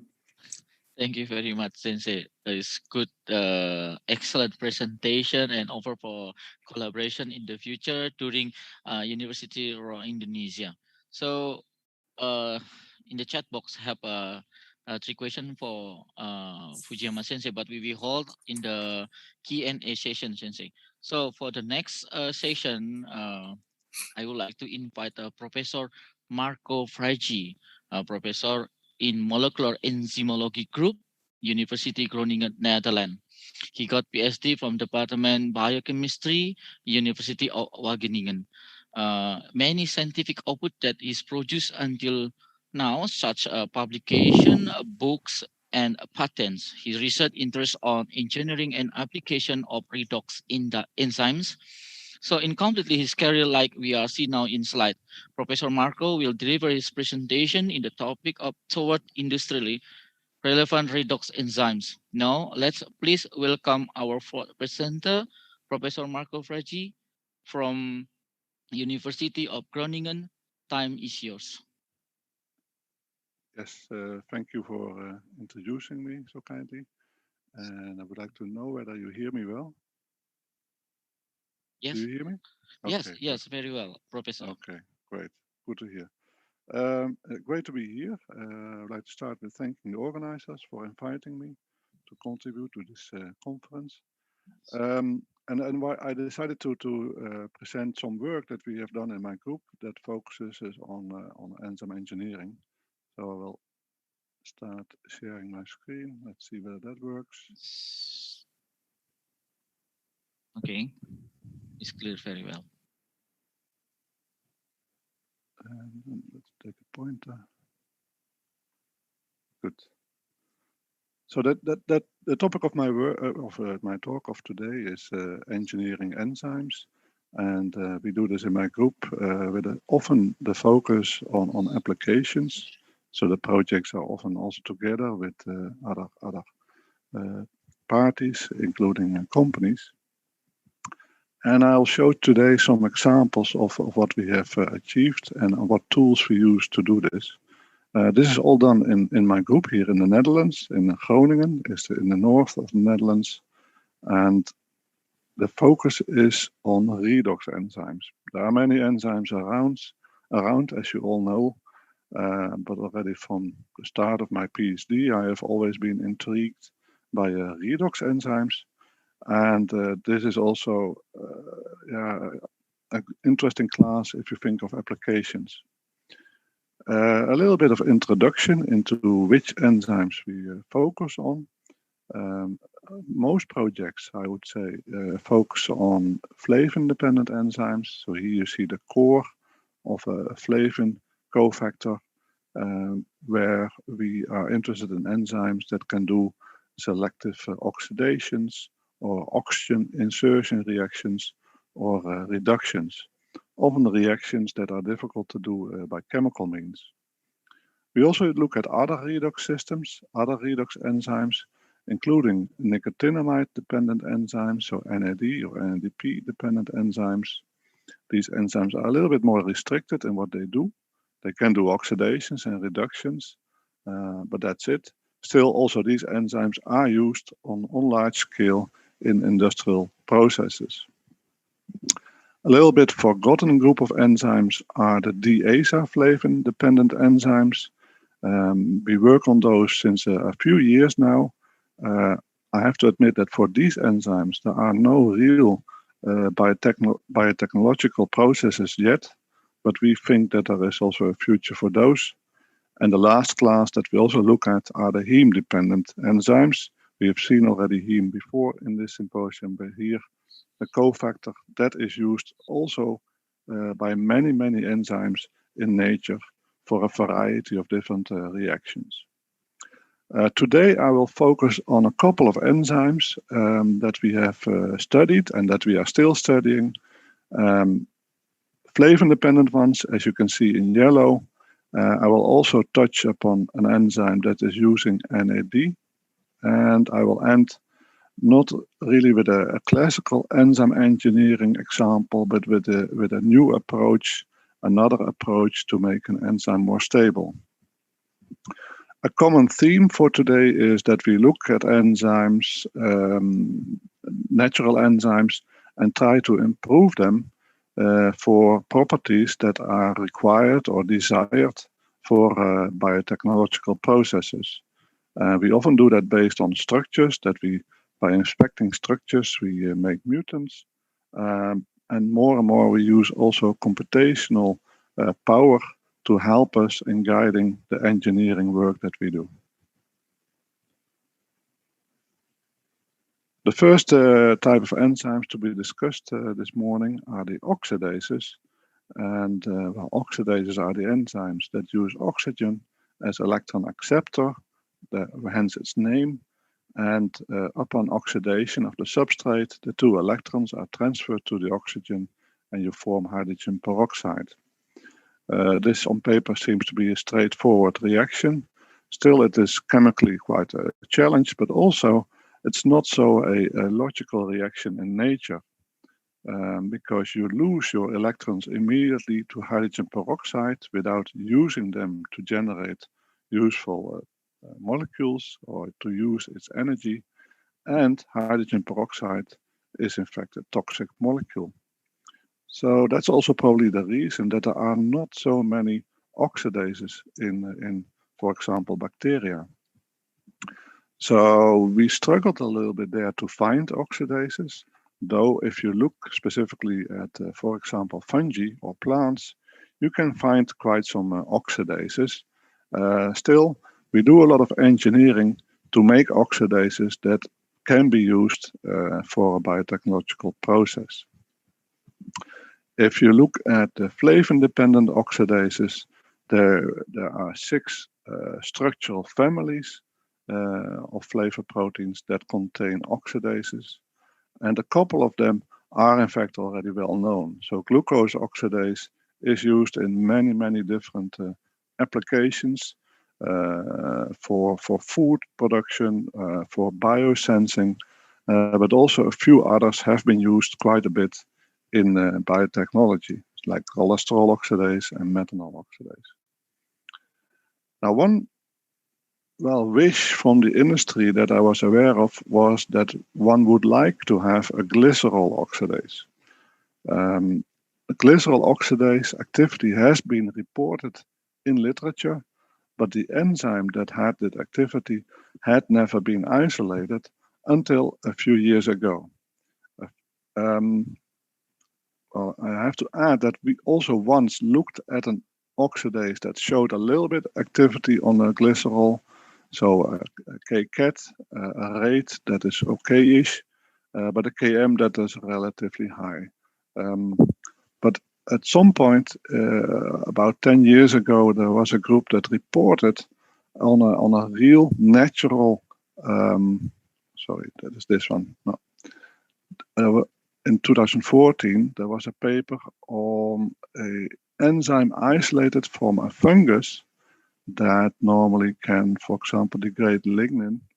And the claim was that this enzyme was finally the enzyme from nature that is doing well with glycerol. So with a decent Km, a low Km value, and a Vmax that should be okay. Although already from this Vmax, it was difficult to understand what a rate really was, because units per liter doesn't say too much about a specific activity. But we got interested into this enzyme, so we looked at the gene, ordered a synthetic gene, and hoped that we could express it in E. coli, which is not always the case when you go for a eukaryotic gene in E. coli. One thing that we already saw is that the sequence of the protein is quite similar to methanol oxidase that is known from yeast. So we were a little bit in doubt already whether it would be indeed a glycerol oxidase. Perhaps it's just a methanol oxidase with a little bit of activity on glycerol. But anyway, interesting enough, so we ordered the gene, and we were quite surprised to find that this protein can be really well expressed in E. coli. So 500 milligrams per liter culture is very good expression. And then the next step was testing activity. And there we see that glycerol, in fact, is a very poor substrate for this enzyme, but it is much better on methanol. So we think that this enzyme is, in fact, methanol oxidase. So that was a bit of disappointing. But on the other side, we were lucky with getting this enzyme expressed and purified, and therefore we also tried to get the crystal structure. At that time, there was no crystal structure of a methanol oxidase. And this worked out fine. We could elucidate it by X-ray crystallography, the structure, an octameric protein. And by looking at the structure, we also realized, well, the structure also tells us that this enzyme only can act on relatively small substrates because there is only a very small pocket in front of the flavin cofactor to convert, for example, methanol or ethanol at most. But this inspired us to make a mutant that would make this cavity a little bit bigger to see whether it would accept larger substrates. And indeed, that is the case. So this is a nice example of where the structure helps us a lot with engineering. And in this case, we could make, by simply one mutation, a good glycerol oxidase. So the first time that there is an efficient enzyme to oxidize glycerol where you only need oxygen. This enzyme was tested a bit more, and then we found that you can in fact use this enzyme also for a little bit more bulky alcohols. And the interesting observation was that if you take diols, it will oxidize these diols into these lactones, and these lactones can be used for making polyesters. So this enzyme is now being investigated to see whether we can use it for polyester synthesis, starting from very cheap material. Now, another example of oxidases that we investigate is the oxidase related to other plastics, polymers. We are all aware of polymers that are based on petrol, which may not be the best starting material in the future. There is a certain wish to start from renewable material, for example, sugars, that you can convert into this aromatic diacid so that you can make polymers that behave very well, but also can be degraded. And in this area, we collaborated with a small company that in fact had isolated a bacterium that could grow on this compound over here. We call it HMF in short. This molecule can rather easily be made from sugar, from cellulose, for example.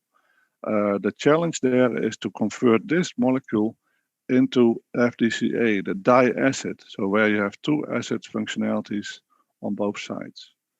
But from the genome sequence analysis, we could deduce that there was a certain gene in this organism that should at least be involved in the first oxidation step, as indicated here. And that turned out to be even be better than we thought, because this enzyme, when we produce it, it is not only able to catalyze this first step, but if you wait a little bit longer, it will also catalyze the second step. And if you wait really a bit longer, then you will find that this single enzyme with a little bit of oxygen can go to the diacid. So the product, the exact product that is required for a future industrial process. So we were extremely happy with this finding that one enzyme can do this job, this triple oxidation. And we continue to work on this, but then when we characterize it in more detail, it's clear that the enzyme is doing fine for the first two steps, but the third step, the last step, is rather slow. So there again, we looked whether we could elucidate the structure of this enzyme, and that worked out fine with our collaborator in Italy. We could crystallize the protein, and we now have the structure, which shows that there is an active site in the middle of this protein that is quite accessible.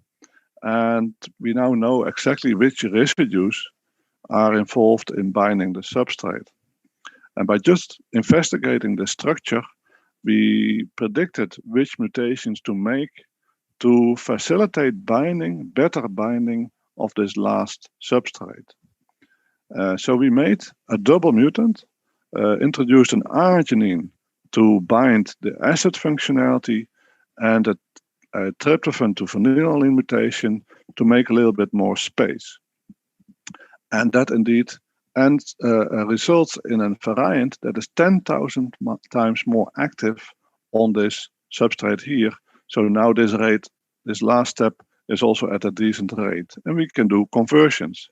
So that's what we tested, and what you see is indeed from the original wild-type enzyme, we have an enzyme that is doing much better, but it's not going to complete conversion. So we still have an issue here that the enzyme is not stable enough. So it can do the full oxidation, but in time the enzyme is inactive. It starts to inactivate. So this is a recurrent problem. Many enzymes are interesting for the chemistry they do, but they may not be stable enough for applications. So that's the reason why we invested quite some time in developing a protocol to make more stable enzymes. So that's what I would like to show you here. The method that we have developed, we call Fresco, is a computational method that predicts what mutations to make a protein, any protein for which you have a structure, more stable. So what we do is we take a crystal structure of the target enzyme or protein, so that's a requirement, and in silico by the computer, all possible mutations are made. And not only that, except for each mutation, we also calculate the energy of folding. And that means that in the end, after doing these calculations, after a few days, you could say, we have for all possible mutants that are indicated here in this chart, the folding energy is calculated not only by one program, but by two programs. And then we can see in the bluish color, the mutations that are predicted to be better in protein stability. Well, this was known that these software packages can be used for that, but we added another layer of calculations to this, and these are short molecular dynamic calculations, because the previous calculations were all based on rigid conformations, or one conformation of the enzyme, but we have found that it is much better to include a little bit of the dynamics of a protein to be certain, or to be at least a little bit more certain about mutations to stabilize a protein. After that, we still have to inspect all the predicted mutations that do better. Typically, we inspect by eye a few hundred of the best predicted mutations, and then after that, we go to the lab. So after, let's say, a few weeks, which is mostly spent by the computer in doing calculations, we have predictions to make, well, often we make about 100 mutants and see which ones are indeed better. So we did that for this oxidase, and we found 17 mutations that do better in this. And we could even determine the improved stability before purifying. That was very handy in this system. The expression is so high that we can just use a cell extract to determine stability. And what we find, indeed, quite some mutants that do better in stability. And the nice thing is then that we can combine 7 of those mutations because they are all different, and that adds up. So we have now a 7-fold mutant that is significantly more stable, and that also translates into a much better conversion. So we now indeed have an enzyme that can go to full conversion of this HMF into FDCA. So it shows that this method is quite powerful in generating a more stable enzyme by first doing a computational exercise and then testing mutants in the lab and combining mutations. And just to illustrate a little bit more, I added another example of a recent work that we have done, and that is on a dehydrogenase that uses NADP. So here we were working on a bacterial enzyme that acts, for example, on this alcohol here. It oxidizes the OH, and this enzyme was doing okay, but it was not so stable. So again, we would like to engineer a more stable variant. So we first crystallized the protein, determined the structure, and then we did our Fresco protocol. And here you see the results of the mutants that we made in two parts. So half of the mutants, I have to admit, were predicted wrongly. So even if the computer says things should be fine, that's not always the case. But at least half of the mutations that we made were indeed more stable. And these are all single mutants. And we selected about 10 of these single mutations to be combined. So that's on the next slide. Here we see on the x-axis the single mutants that we purified and for which we determined the melting temperature. So that's a way to determine thermostability. We see that they indeed have all beneficial effects on the stability, and then we can start to combine. So M2 is a mutant where we combined two of the better effects, two mutations, and you see that it is at least partially additive, this beneficial effect. And this you can do, you can continue to do so, and then it's really great to see that all these mutations can be added and have additive effects. And in fact, by combining all these mutations, we could get and generate an enzyme that is almost resisting to boiling water. So it has a melting temperature of 94 degrees. So this is another example where this computational protocol works pretty well. So you end up with an enzyme that is much more thermostable. And then often I get a question like, well, if it's more thermostable, maybe it loses activity, but that's not the case. So with this protocol, we always exclude the residues in the active site, and meaning that the activity remains. Sometimes at room temperature here, the activity is slightly lower, but still then, if you look at the optimum temperature for activity, you see that activity for this M9 mutant in this case is in fact much better at higher temperatures because it can survive higher temperatures. And also storage is improved a lot. So here you have an example of the wild type enzyme that in hours it loses activity at 37 degrees, and the mutant is just surviving for days and days. We have done this with more than 2 proteins, more than 10 by now, and it worked in most cases quite well.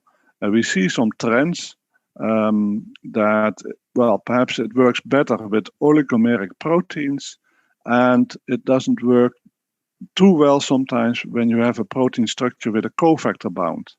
And that has probably to do with the computational tools that we have that have problems to include cofactor protein interactions. We are working to improve that, but at the moment we are already quite happy with the results of this approach. Now, our last few slides I would like to spend on another approach, and that is packaging enzymes. We took our inspiration from organic chemistry, you could say, but also from nature. There are many approaches known from synthetic chemistry where one can make molecules that can package another molecule, or in nature there are protein structures known that contain other proteins. And since a couple of years, encapsulins are known from bacteria and archaea. So proteins that encapsulate other proteins, they exist in bacterial cells. It's unclear what they do, but we thought that they may be interesting for biotechnological applications. So we investigated this protein here, a protein from a Mycobacterium species that can be easily expressed in E. coli. We get huge amounts of this protein. And this protein is not by itself, it forms 60mers. So with 60 of these proteins, it forms a sphere, and this sphere is hollow, And we can now express this protein together with a target protein such that the target protein that is co-expressed ends up in this protein vesicle. And what we find is that when you put a protein in here, it's much more stable. So this is another way to produce proteins or enzymes packaged into a protein sphere, a protein encapsulin, and by that you end up with an enzyme that is more stable and perhaps has also other features. So to conclude, I hope that I could convince you that based on structural information, one can do very effective enzyme engineering. And except for just visual inspection, one can also use the help of computational power to predict mutations. And in our lab, we have worked quite a bit on Fresco, and that can now be used to predict which mutations to make a more stable protein. But we are extending this also into computational tools to predict what to do to change activity, for example, to change substrate specificity. And then the last short part, I introduced encapsulins. We work on these interesting protein-based package material where we can use it to package any protein that we would like, and that also results in a higher stability of that protein. Leaves me with thanking the people that have helped in all the work that I presented today, people in my own group that worked as a PhD or a postdoc, collaborators. I worked together with a group in Italy a lot for solving crystal structures, and Laura Mascotti helps in sequence analysis, and quite some of the work was part of EU projects, and it has also resulted in a spin out, and that is a company that now is putting the enzymes on the market that we developed, but also can use the tools that we have developed in computational enzyme engineering. So with that, I would like to thank you for your attention, and I would be happy to hear questions later on. Thank you very much, Professor Marco. So yeah, in the chat box, we have 2 questions for you, but we will hold for until the Q&A question section. Thank you very much, Professor Marco. So we are going to our last keynote speaker is Dr. Ali Rohman. He is the senior lecturer in Department of Chemistry, Faculty of Science and Technology, Universitas Airlangga. He got a PhD from the University of Groningen in biophysical chemistry. Many scientific output that produced until now such publication. He research interest in structure determination of 3-ketosteroid D1 dehydrogenase enzyme and structure determination of alpha beta silosidase enzyme. In this complete his career, like we see now in the slide. Today, Dr. Ali Rohman will deliver his presentation with the topic human angiostensin 1, converting enzyme 2 is not the best receptor for SARS-CoV-2 receptor binding domain, a comparative binding energy analysis. Now, let's please welcome our 5th presenter, Dr. Ali Rohman from Universitas Airlangga. Time is yours.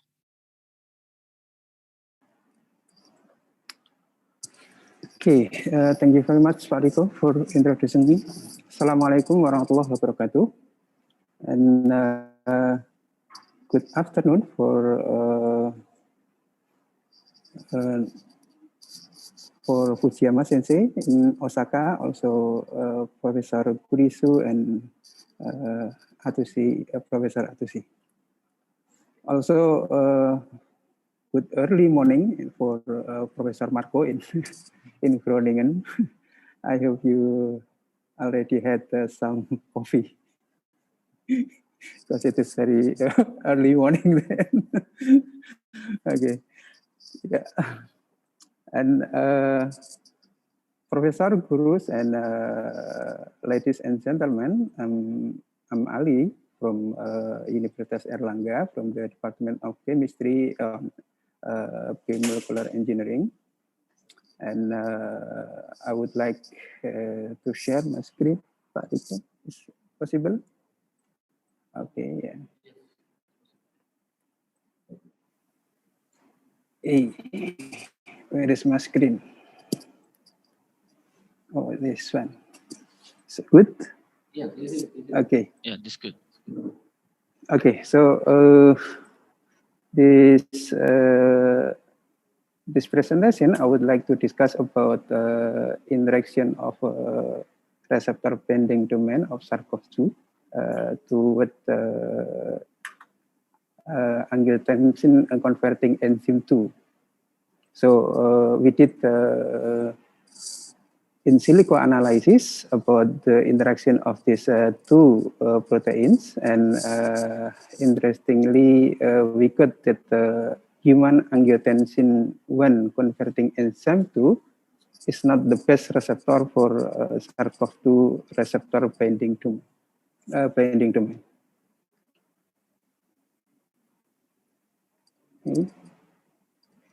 Okay, I have problem here. Sorry. Okay.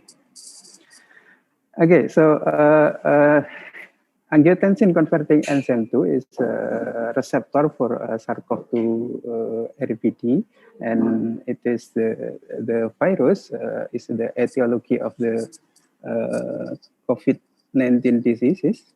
Yeah, so we know we are now in unfortunate condition with the COVID-19 disease around us. Yeah.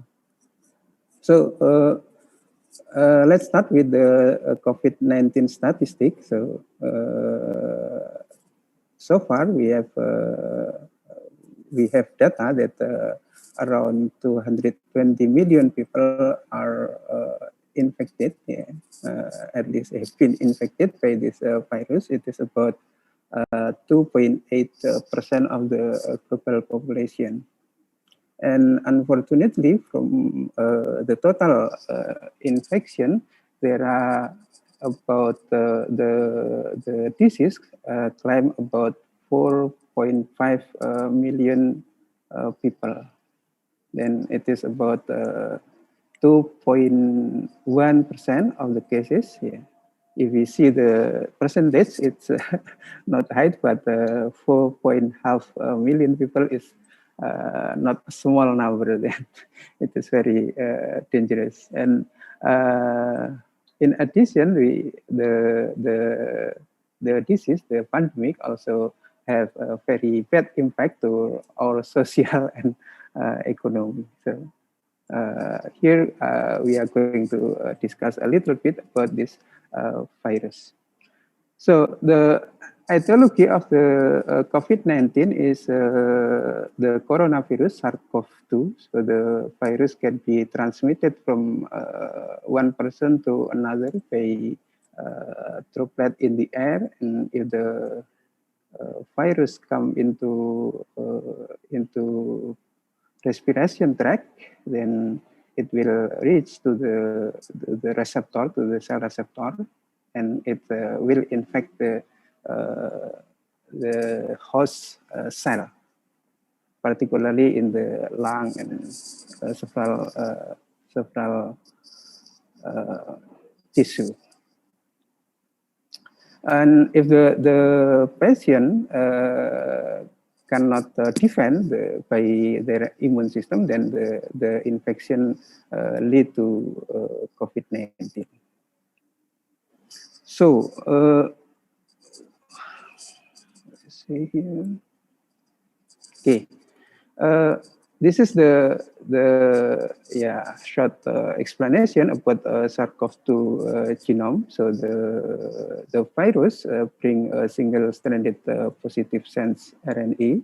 The size of the genome is about 30 kilobase, and the genome contains 12 functional open reading frames, and in overall, the gene encode for structural protein, that is spike protein, nucleoprotein, membrane protein, and envelope protein. So yeah, this is the arrangement of the genome. And we are going to focus about the spike protein or S protein. Okay. The S protein or spike protein is already has been determined the structure. So it is a homotrimer glycoprotein. So the arrangement of the S protein is from 3 peptide of S protein, and the protein is anchored in the surface of the viral membrane. So it is here. So this is a viral membrane, and this is the S protein in the form of a trimeric state. And the trimeric state can take open conformation like this green one, or closed conformation like in this blue one.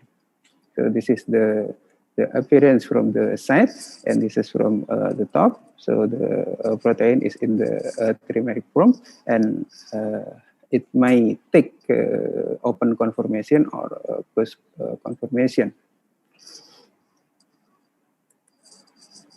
And this is the domain arrangement of the S protein. So this is the S protein. The size is 1,273 amino acid residues, and it divided into several domain and terminal domain. And this is the green one is the we call the receptor binding domain.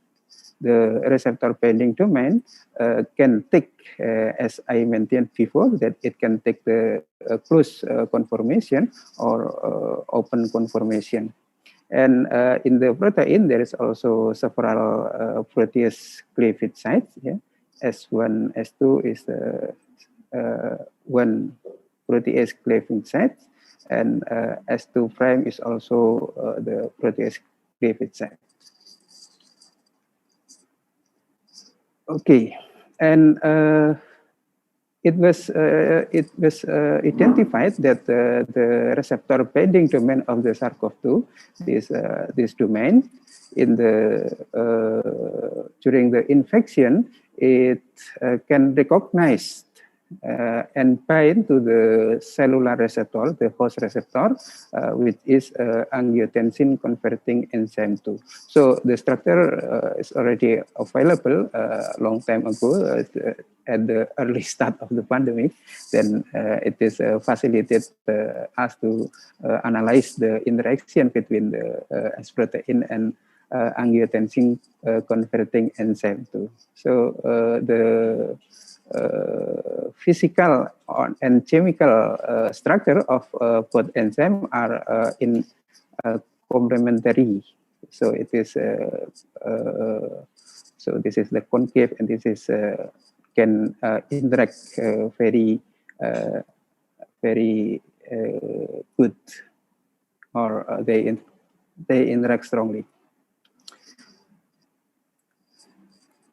Okay, and for viral infection to occur, so this is the schematic diagram of the event in the infection by SARS-CoV-2. So let's say this is the SARS-CoV-2, and at the surface of the virus, it has S protein, and the receptor binding domain is in the form of open conformation. So in the open conformation, it recognizes the RC2 as the cellular receptor, and if they meet together, then they will make a complex structure between the RC2 and the RBD. And after that, the event, including the processing by protease for the virus to to fuse into to enter the host cell.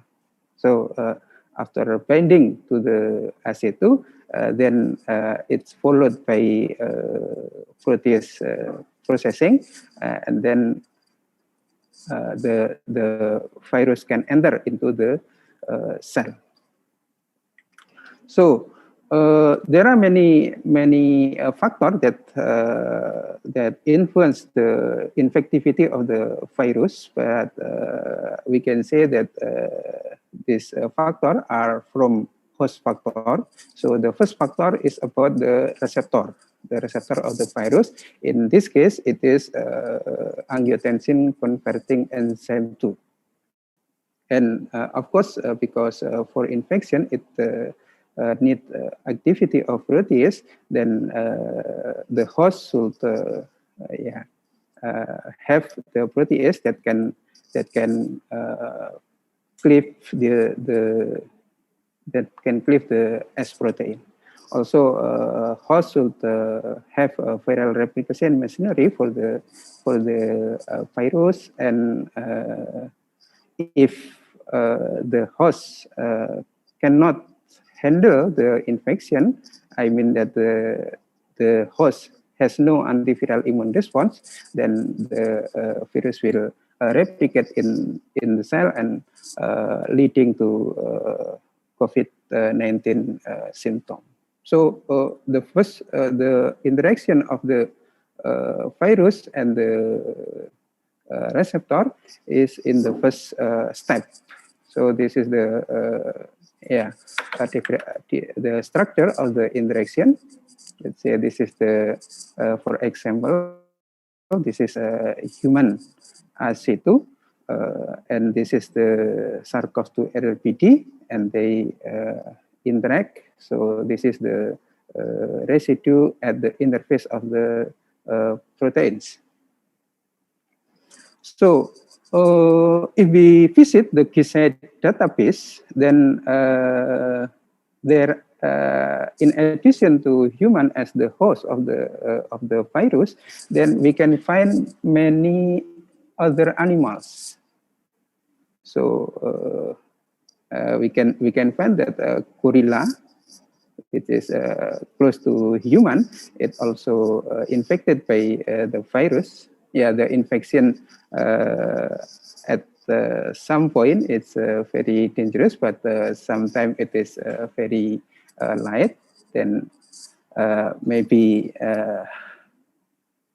no symptom for the infection. Yeah, human also many people infected by the virus, but there is no symptom. We call here as orang tanpa gejala.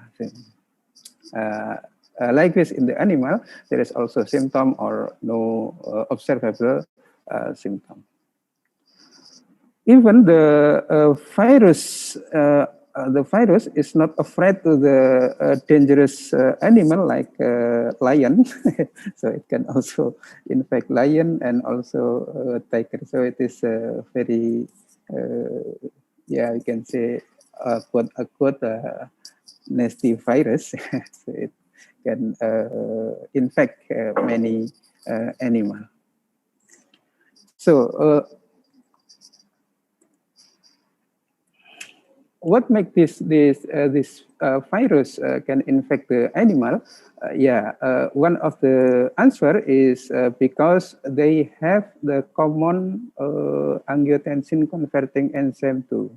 So this enzyme can be found in almost all vertebrate. Yeah.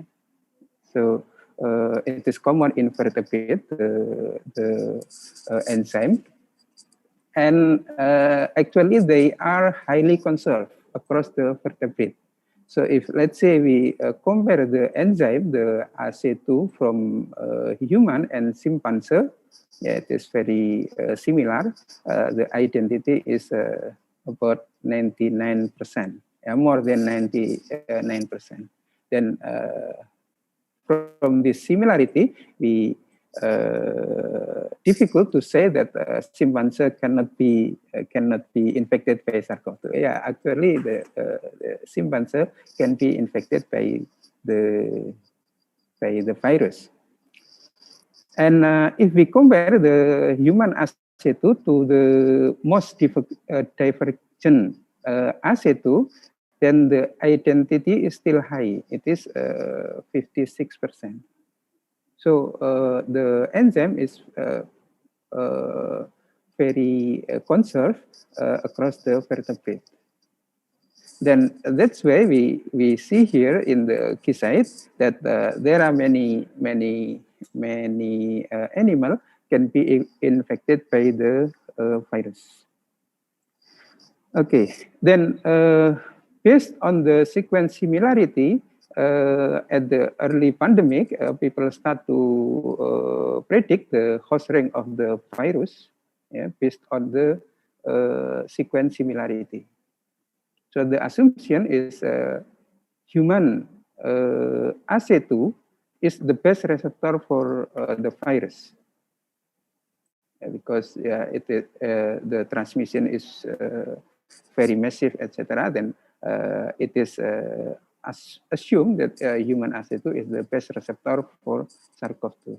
Consequently, similar sequences, animal with ACE2 with similar sequences to the human, they are susceptible for infection. And more dissimilar sequences, then the susceptibility were predicted as less compared to human. So this is the assumption.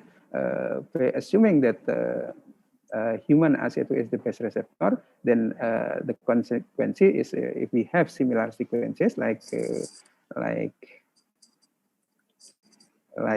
chimpanzee, then it is easy to say that chimpanzee also predicted to be infected. But more dissimilar the sequence, like spotty fish, then it becomes less susceptible. So this is the assumption.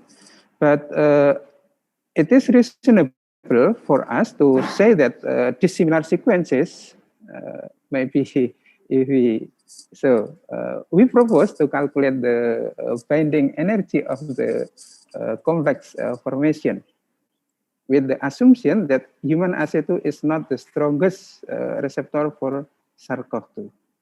Yeah, because if we have a dissimilar sequence from the human, that it may be the dissimilarity might adverse the interaction between those proteins, or the variation might give an advantage to the interaction. Then we make assumption that human ACE2 is not the strongest receptor for SARS-CoV-2. With this assumption, then similar sequences, similar ACE2 sequences will interact with the RBD with the similar binding energy, with the similar free Gibbs energy, Gibbs free energy. But for those sequences that are dissimilar, that yeah, it is easy to say that the free energy is different, but it's adverse or advantage. The possibility is still open. Then we say that for dissimilar sequences, the might be more favorable binding energy for this interaction. Okay, then we start to calculate the energy, the binding energy between this complex here in this complex, and we use the structure of the complex between human ACE2 and RBD as reference. So the complex is already in the database with the PDB ID 6MOG. So we try to calculate the Gibbs free energy of the complex, and for the complex we got delta G is around minus 58 kilocalorie per mole. So the delta G minus, it means that the complex is stable. The more negative the delta G, then the complex is more stable. The more positive the delta G, then it is unstable. This is the principle. And so by calculating the bending energy for this complex, we have a delta G like this. And actually the complex involving many amino acid residue from both sides. From human AC2 is involving 21 residues, and this is the residues from human AC2, and from RBD side it includes 20 amino acid residues. So there are many residues that involved in this interaction. This means that if we change, let's say, 1 or 2 amino acid residues, then the binding is still there. So the effect is not too much if we mutate 1 or 2 residue, because the interaction involving many residue from both sides. And by calculating this bending energy, we can then decompose the bending energy per residue. Let's say this is the phenylalanine 28 from human AC2, and it contributes about minus 1.5 kilocalorie. And so this gives stabilization for the complex. But for aspartate 30, the delta G is positive, then it actually destabilizes the complex. But then this interaction with the lysine from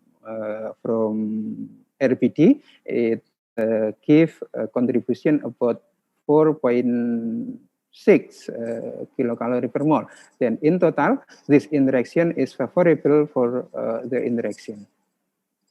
And if we examine more detail for this energy contribution, that we found that tyrosine 41 contribute the most to the binding energy. It contributes about 4.2 kilocalorie per mole, and it interact with threonine 500. In total, this is about 6.7 something kilocalorie per mole. I mean that the interaction is very strong, and it involves many amino acid residues. So this is the reference, the structure from the PDB. And to calculate the binding energy for other vertebrate, then we take the data from protein database in NCBI. But many animal already have whole genome sequence, but then no protein available, no protein sequence available. Then we also retrieve the nucleotide, the DNA sequence, the gene sequence, the gene for ACE2 from nucleotide database, and then we predict the protein sequence by software. And in total, we collect about 593 vertebrate AC2 from 593 vertebrate species, and it includes 6 classes of vertebrate, including birds, fishes, but mostly are from mammals. Yeah, because if we back to the KeySight database, all the animals that infected by the SARS-CoV-2 are from mammal. And the sequence are very diverse, involving 269 vertebrate families. And I mean that it can represent the vertebrate species. And then we do homology modeling. So to calculate the energy, we need the structure of the complex. Then we do homology modeling. So we prepare the complex by homology modeling with vertebrate, the sequence of the vertebrate and the vertebrate AC2 and a sequence of RPT, and the complex was generated based on the template, this reference, yeah, this molecule reference. So I mean that we build the complex that are similar, yeah, basically similar to the structure of the reference. So then after validating the structure and checking the conformation, etc., then we did the energy delta K calculation in the Hadoop server. So the model was submitted to the server, and AC2 protein is treated as a receptor and the RPT as a ligand. Yeah, this is the bigger molecule, and this is the smaller molecule. And in the server, they calculate the delta K by molecular mechanic GBSA, general bond surface area method. So they calculate the delta K of the interaction. And yeah, this is the prediction, the delta K calculation, I mean. So yeah, we have a long list of the data, and this is the representative of the data. So this is about 160 sequence, and yeah, if we make a picture here, then this is the delta G, and this is the species, and this is the remark of the species. So so V here is mean that the interaction is verified by binding assay, and N is for the species. The species is naturally infected by the virus, and A is infection by experiment in the lab, and G is the species are available in KeySight as a host. Okay, so this is the delta G calculation, and we have color here. So the blue color is prediction based on the sequence. So the blue is predicted by by sequence similarity, and it is predicted as susceptible. And the yellow one is predicted by the similarity that the animal is not susceptible for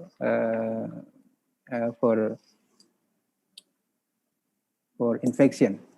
But for the gray animal, is not predicted by sequence similarity. So if we see here that the delta G calculation is quite consistent with the prediction by similarity. I mean that at the top, in which the delta G is more negative, is very negative here. So minus 75 kilocalorie per mole. So at the top, with the delta G is negative, then by sequence similarity, they are predicted to be susceptible. And at the bottom, we have bending, low bending energy. I mean that the less negative delta G, and mostly are predicted by sequence similarity as not susceptible. So it's quite consistent with the delta. But we see here that around the top for heterocephalus clubber, the delta G is around 60 kilocalorie per mole. But based on the sequence similarity, it is predicted not susceptible. So this is the sequence from rodents. Yeah, because by sequence similarity, this sequence from rodent is more dissimilar than it was predicted as not susceptible. But if we see here, we have mouse here, so it is also rodent, but the delta G is less negative. And by sequence similarity, it is predicted as not susceptible. And by delta G calculation, it is less negative. Then, in the case of a mouse, then there is a consistent prediction. The sequence is not similar, and the delta G is low. And by bending analysis, the mus musculus, cannot bind the AC2 from mouse, cannot bind to the RPD. And by experiment, the animal is not infected by SARS-CoV-2. So this infection is because, we reason that this negative infection is because the delta G is less negative. The complex between AC2 of mouse and RPD is not stable. But for heterocephalus clubber, because the delta G is more negative, then we predict that this rodent also can be infected by the virus. I mean that the interaction of the AC2 and RPD is quite strong. But unfortunately, I have no data to confirm this prediction. But if we back to the mouse, when human AC2 from Homo sapiens is introduced into the mouse, the gain of the human AC2 is introduced into the mouse, then the mouse become infected. This explains that the higher, the stronger the interaction between those protein, then the more susceptible the animal.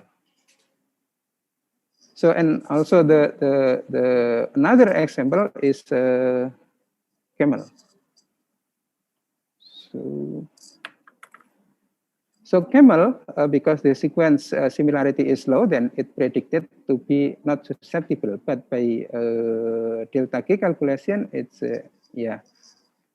comparable to the human. Then we predict that the camel, the AC2 from camel make stable complex with RPD. And actually, from the experimental observation, the human AC2 from camel make a stable complex with RPD. Then we conclude that the delta G prediction is quite valid for delta G calculation. And afterward, we decompose the energy by residue. So this is the residues from human AC2. So it is 21 residue.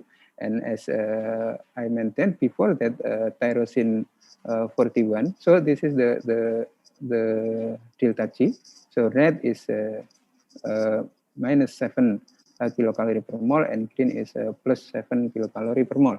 And the top row is for human.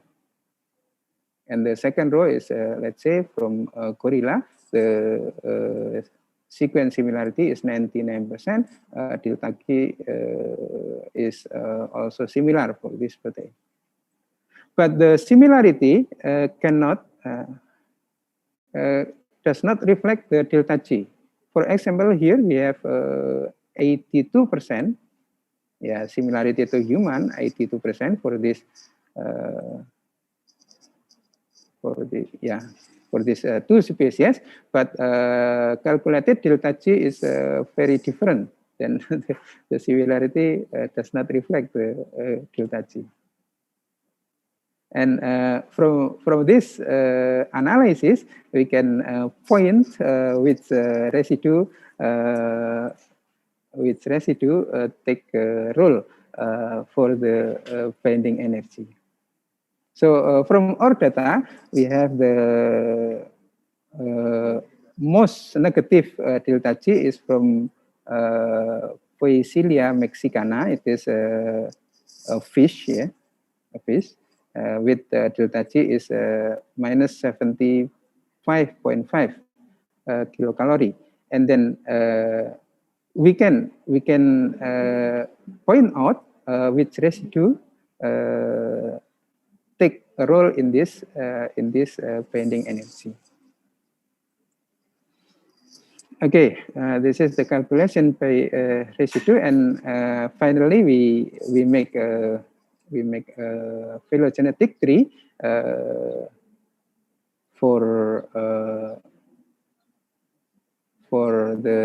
the animal, for the vertebrate.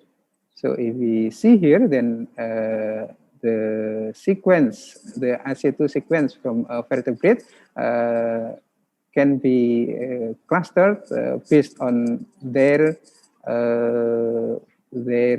class and also their family. So this is from amphibia, and this one from cartilaginous fishes, and number 3 is for bone fishes, and 4 is reptile, 5 is from bird, and 6 is from mammal. So all mammal cluster here, all bird cluster here, etc. And the animal is annotated by their delta G, and this is the map for the delta G. So the red one is minus 75, and the green one is minus 35. So this is the delta G for animal, excluded mammal, and we have here mammal here. So we see here that for non-mammal, generally are in green, so the binding energy is quite low. But we observe here several animals that have very negative delta G. So this is the fish, this also the fish, yeah. And yeah, I forget this one. But if you see here, the mammal commonly has more negative delta G. Then for the delta G calculation, we predict that many mammals are in risk of the infection. So we see here the magenta animal are infected both naturally or experimentally, and the infected mammal is dispersed, almost in the vertebrate family that dispersed in most of the vertebrate family. And this is the more detail of the phylogenetic analysis. And this is mammal, and only for mammal, this one. And if we see here, then almost all mammal are in risk. But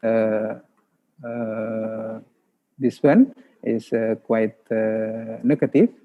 So this is mustela, and it is observed in natural infection from this family of animals. Okay, this is the calculation of the delta G. So I have a summary for this presentation. So for summary, at some point, the sequence similarity does not reflect the affinity of vertebrate AC2 to SARS-CoV-2 receptor binding domain. And the second, many vertebrate AC2 show a stronger binding affinity to SARS-CoV-2 than human AC2 does. But at the end, I have to make a disclaimer before it is overclaimed. So we made a disclaimer that although binding affinity of vertebrate AC2 to SARS-CoV-2 RBD describes the strength of interaction of those protein, it does not imply directly the animal susceptibility for infection by the virus. I mean that let's say if we have delta J here, this is for the fish. Poecilia mexicana is very negative, but it does not imply that the fish will be infected by the virus. Yeah, it is true that the interaction of the AC2 from Poecilia mexicana with RBD is strong, but the strength of the interaction is not the only factor that if the animal infected or not. So we should make very careful to take a conclusion from this prediction. So the team for this research, actually the work is homework from Prof. Nyoman to me, and then Dr. Gondo Wasetik helped me to do this research. So I think that was all, and thank you very much for your kind attention. Thank you very much, Dr. Ali, for excellent presentation and more detail about the SARS-CoV-19. So now we're going to Q&A session in the chat box. Has several questions that deliver from participants. So I would like to start to our keynote speaker, Professor Fujiyama. That is have a 3 question, Fujiyama Sensei. The first thing is from the Mr. Rizky from Universitas Airlangga, that what are the advantages and disadvantages using silkworm as a recombinant protein host than bacteria? Do you hear my voice, Sensei? Thank you very much. First of all, thank you very much for your questions. And E. coli does not have the post-translational, particularly glycosylation potential. So we can produce the protein itself, but mostly that we cannot produce the glycoprotein using E. coli systems. So that is the disadvantage. And for the compared to the yeast systems, yeast can produce transfer the glycan moiety to the protein. So I mean, yeast can produce glycoproteins, but the sugar chain structure are very different from mammals or insect or plants. So sometimes that is not good for the property of the proteins. So depending on the proteins, you have to choose the the host. That is my answer. Thank you, Marusan. So another question for Fujiyama Sensei. This is possible from Dr. Armando Geraldi. This is possible someday we can express glycosylate recombinant protein in E. coli. Yes. And then what's the strategy to develop a successful glycosylation of recombinant protein in E. coli? Okay, thank you very much for your good questions. Actually, we try to produce the glycoproteins using E. coli, but we have to use the oligosaccharide transferase from prokaryotes such as Campylobacter or Archaea. Then the substrate specificity of this oligosaccharide transferase from Campylobacter or Archaea is different from eukaryotic cells. So at moments, due to the substrate specificity of oligosaccharide transferase enzymes, we cannot transfer the glycan moiety where eukaryote use the consensus sequence. So that is the point we have to overcome. But in future, if we could solve these problems, we may be able to produce recombinant glycoproteins using E. coli. Okay, Sensei. So now is the last question, Sensei, from Mr. Cahyo Budiman. They ask, 4 variants of GNT2 are expressed in the same level in the cell. For example, like any info mRNA level for each, something like that. Okay, thank you very much, Chayon-san. Actually, we can produce the GNT2 splice variants using SF9 cells. But in our expression system, we use the secretion systems. Then that's why we do not produce the protein inside the cells. Then according to our data, the protein productivity is very similar among 4 variants. And we have not examined the transcript levels in the cells. So still with the Cahyo Budiman, Sensei, that he asked, if we do chimeric on the variant 4 by inserting exon 2 or exon 9 or both simultaneously to variant, will you expect the activity of variant 4 is greatly changed? Yeah, I think so. But yeah, I just have a same idea. So, we haven't tried yet. I see. Thank you very much for your interesting suggestion. Yes, thank you very much, Sensei, for all questions that you're answering. So I move to Professor Marcos. They have 3 question, Professor Marco. The first is from Danang from Universitas Airlangga. They ask about why PCOX have a high activity test on methanol than glycerol. Yes, thank you for the question. Yeah, we have indications from the structure that it is mainly due to the very small active site pocket, and that ideally fits a small alcohol like methanol and ethanol. So it's really the architecture of the active site that really likes to bind these small molecules. Okay, Professor Marco. So the second one is from Miss Isnawati.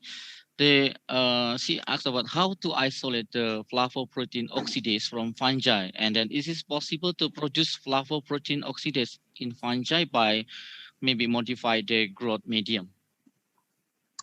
Yes, also a good question. Fungi are a very interesting source for oxidases, and fungi are still being investigated for new oxidases. though I have to say that nowadays more and more enzyme discovery is done based on genomic sequence analysis. So if you know some fungi with interesting activities, the genome sequences are investigated for oxidases, because we can now identify specifically oxidase encoding genes. But sometimes it's still relevant to go for indeed screening collection of new fungi for new activities. And then there's a challenge to purify it. Fungi are also very good as hosts for producing enzymes. They are used in industrial scale for producing many proteins, including oxidases, and also glucose oxidase, the most commonly used oxidase, is still produced with the original strain that overproduces and secretes this oxidase. So the last question, Professor Marco, that is like from Ms. Yesi Masita from Universitas Airlangga. How to choose the residue to replace the wild type residue, like in the V367R, to increase the activity of the oxidase enzyme in your study? Yeah, indeed, very relevant. Yeah, for that specific enzyme, we knew that the difficult step was the binding of the substrate that has a negatively charged group, a carboxylate group. And so we thought that it should be compensated with a positive charge. And then by docking, manual docking, so rather simple docking, we could already identify at least one residue that would be an obvious candidate that would allow introducing a positive charge. And that's all we did. We looked at the structure, did a manual docking of the substrate, and then made a mutant and see whether it worked out. And well, it worked out. So yeah, that was it. Okay, thank you very much for address all the question from Professor Marco. So I still have a question for Dr. Ali Rahman from Miss Piapon, Miss Rikel. She asks about RBD that used in study is cover all variant is now is existing right now. Or yeah, the question is, she asks about the RBD that used in discover all variant is existing right now. Okay, thank you very much. Question from Miss Piapon. Miss Piapon, yeah. Okay. Yeah, thank you very much for the good question. So the RPT that used for the simulation is only the Wuhan, the original RPT, no mutation. Yeah, because if we also analyze the mutation, there are maybe 100 or 1,000 mutation at the RPT. Then we make the RPT as a constant, and then we vary the AC2 which are from across the animal. So we only use the RPT, the RPT sequence that original from.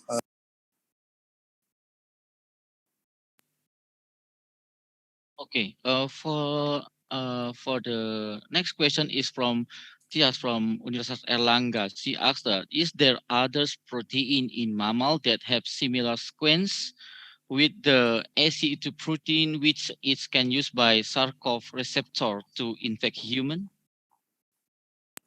Okay, thank you very much for the question. So, yeah, I don't know if there are other receptor for the virus, but it is common that in mammal there are isoenzyme of AC2. So when we look for the sequence from mammal, then they have several versions of the enzyme.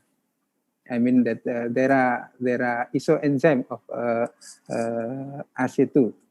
Then we calculate the delta G for the isoenzymes, and then we compare the delta G, and yeah, we report only the delta G which are the most negative if we compare the isoenzyme. Yeah, but sorry, I don't know if the SARS-CoV-2 can use another protein as a receptor in mammal. Okay, thank you very much. So this is the last question from Mr. Cahyo Budiman for Dr. Ali Rahman. Among of the RBD from various species you tested, how similar the structure are? Thank you very much, Dr. Cahyo, for the question. Yeah, actually, we analyze the structural similarity with the reference. So we compare all of the RMSD values from our model to the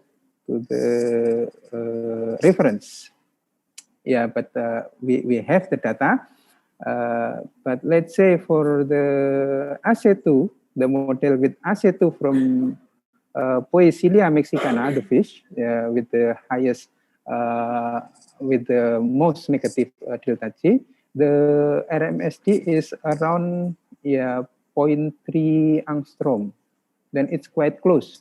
So we have dissimilar sequence between AC2 from human and from the fish, but then the structure is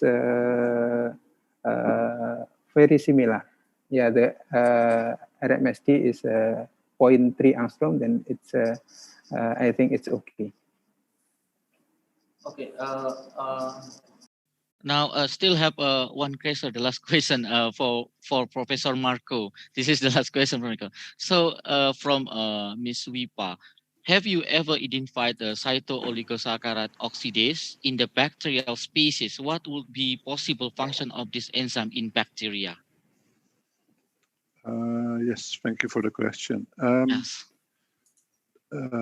We did not find this in bacteria. We find some homologs, but they act on other carbohydrates. But we even don't know what this oxidase, this cyto-oligosaccharide oxidase, is doing in the fungus that we get it from. We have some ideas, but it seems to be very specific for chitin degradation products. But yeah, we don't know at the moment. Oh, okay.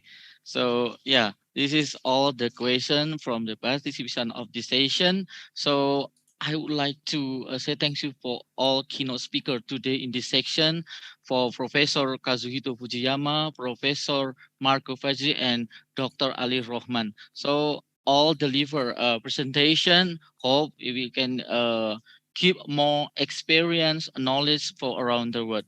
Thank you very much for this section. So yeah, thank you very much for all keynote speaker. All right, I will give my time to Ms. Piro as the MC. Thank you very much once again.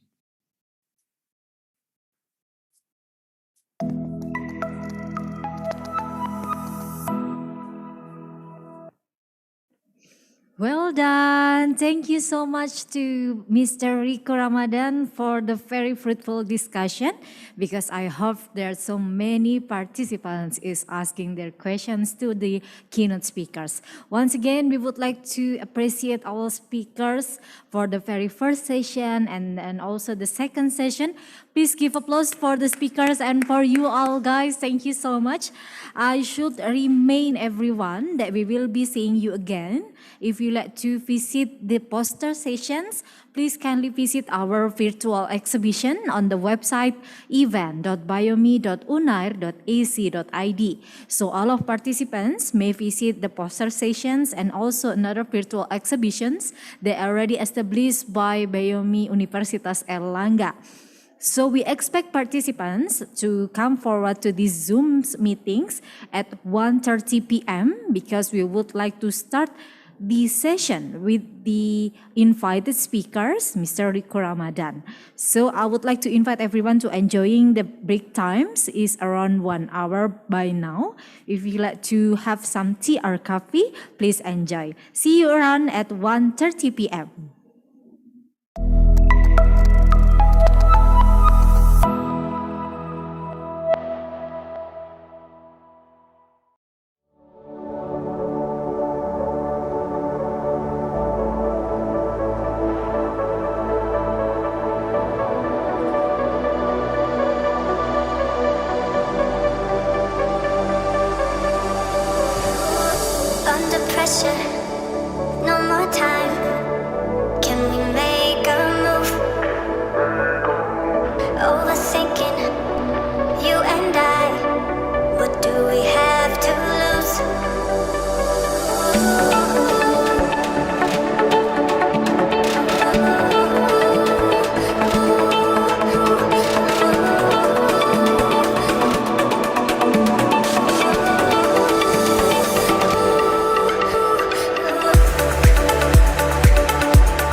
confused our with the colleagues. pictures Nice to I meet sent to you you. all, and It's I Earth, hope that all but of it's you our are Earth. still healthy in this But by the time you pandemic see of this, COVID-19. our So Earth in this will be difficult long gone, situation, replaced we by still your Earth, have a horrible positive Earth. response to our And to you, research, of the course, future generations, especially for the we are COVID-19. deeply So sorry my name is about Nyoman. I'm the head of so many research beautiful center things that we have for now, and biomolecular all good genetics. things that We are nature also has part of granted to the us that University we won't be Center of able to Excellence have, in Indonesia. to see, So our research we won't be center able to consists of touch. 4 research fields. Sorry, One is we have procurement, polluted second your one air for a long time. to Sorry for applied our microbiology, production and consumption and also habits natural bring resources. damage to your And earth. the third one is Sorry organic that we can't stop synthesis ruining and the also oceans, natural product the forests, chemistry, and the especially soil. for bioactive Sorry for compound. the carbon And dioxide we the last get. one is bioinformatics. So the whole our fourth We see the signs, but we decide to do something else in the name almost of doing civilization. for We forget what's sustainable good of that development goals. if there will be no We call it future. in bahasa No Indonesia such tujuan thing pembangunan what to call berkelanjutan. a That's already civilization. stated by We are UNESCO sorry and also for stealing WHO. your future.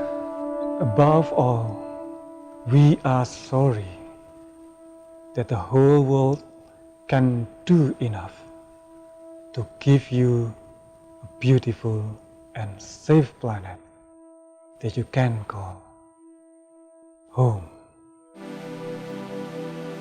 We failed on our responsibility, but you can still save your future for your children.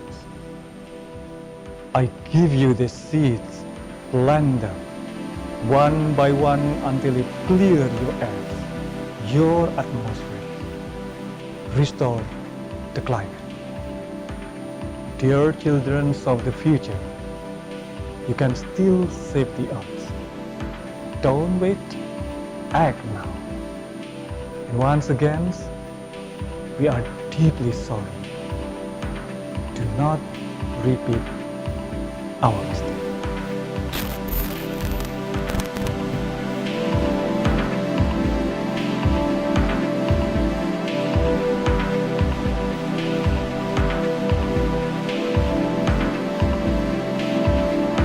Our legacy is not a short story.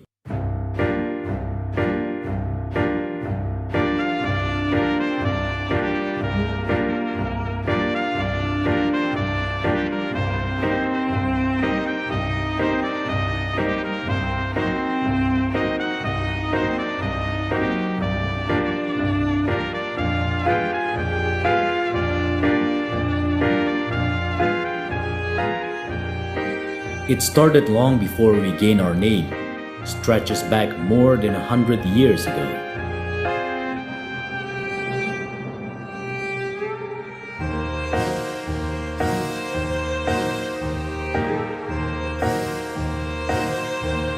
We continue what has been started, teaching our early students at Netherlands Indisch Artsen School, when we were teaching our doctors.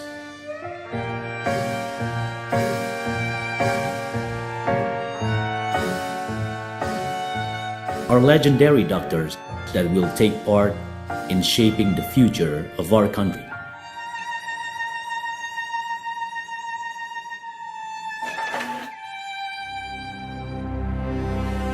Time changes, but not with our faith. It was a critical moment for our country and for us.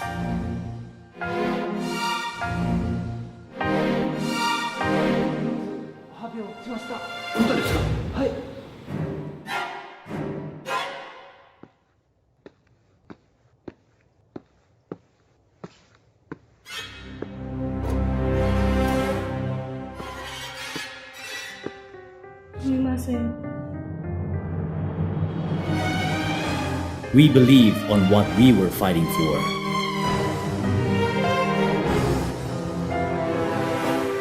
We believe that freedom is a right of all nations, And before long after our independence, we gained our name. Menyatakan kemerdekaan Indonesia. Hal-hal yang mengenai pemindahan kekuasaan dan lain-lain diselenggarakan.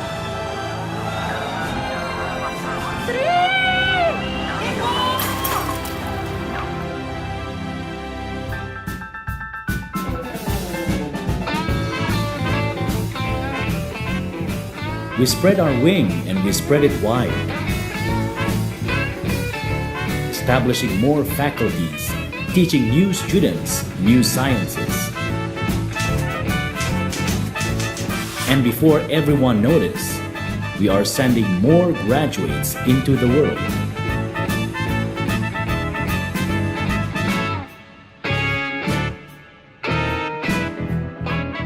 We embrace students from all around the world, and we have fun with all of them.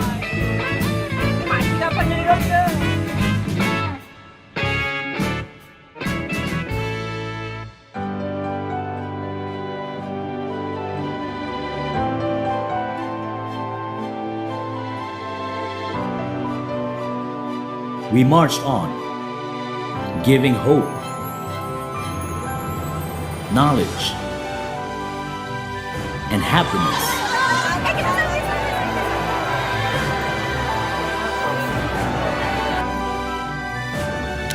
Up until now, with 15 faculties teaching more than 35,000 students each year, we'll keep doing what we always do for generations to come.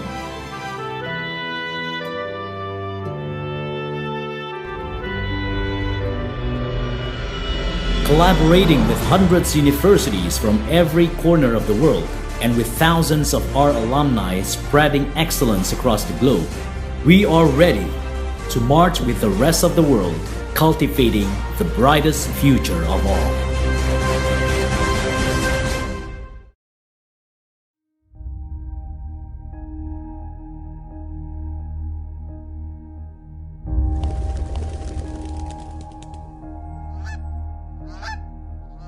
Assalamu alaikum wa rahmatullah. My name is Ali Raza. I am doctoral student of economics in University of Airlangga. Hello, my name is Sungkun Danso. I am studying in University of Airlangga. Hello, my name is Jean-Jacques. I'm from Madagascar and I'm a student here. I'm taking my PhD in social science at Airlangga University. Assalamu alaikum everybody. My name is Shehzad Ali. I belong to Pakistan. I am here in Indonesia on ADS scholarship, Airlangga Development Scholarship 2018. Hello everybody, I am Shah Faisal from Pakistan and I am here studying Master of Community Pharmacy in Faculties Pharmacy, Universitas Airlangga.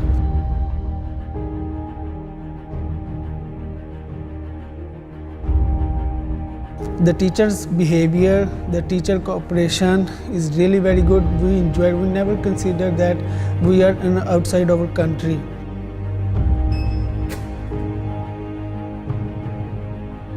And one of the reasons why I decided to choose Airlangga, actually to tell you the truth, there have been lots of offers in many universities in Indonesia.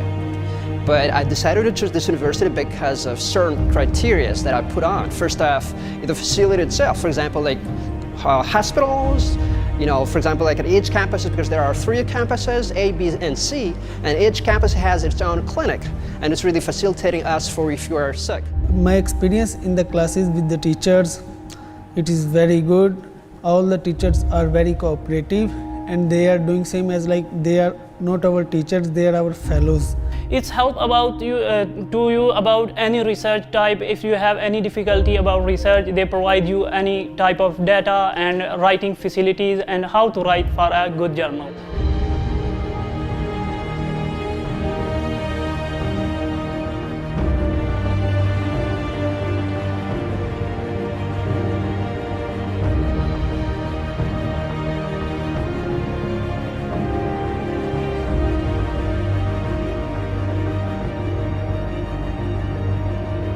The university is based on international standards like experienced staff, cooperative administration, internet facilities, a flash bus for transportation, sporting events, playgrounds. Sometimes they will reject your proposal about your research and the other things, but here teacher and your supervisor call you, hey, my student, you have this task, you have this task, and a lot of things. They call us, they remind me. I feel very good and very happy here to work with my supervisor, to work with teachers. So that's my experience here in Indonesia. So you can openly talk with your lecturer, with your class fellows. So this is a very good thing about University of Airlangga. Technology at Airlangga is at advanced stage. The facilities, the buildings, and the structure of the university give you everything that you want. Universitas Airlangga, along with its motto, excellent with morality, is determined to produce graduates, researchers, or academics who are not only excellent in their expertise, but also in their moral values.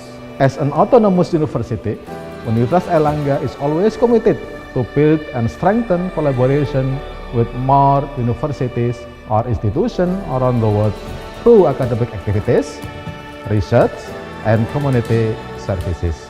In this opportunity, I would like to invite you all working together with us and look forward to welcoming you in Universitas Airlangga in the near future.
This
Hey guys, my name is Marius. I'm 25 years old and from Germany.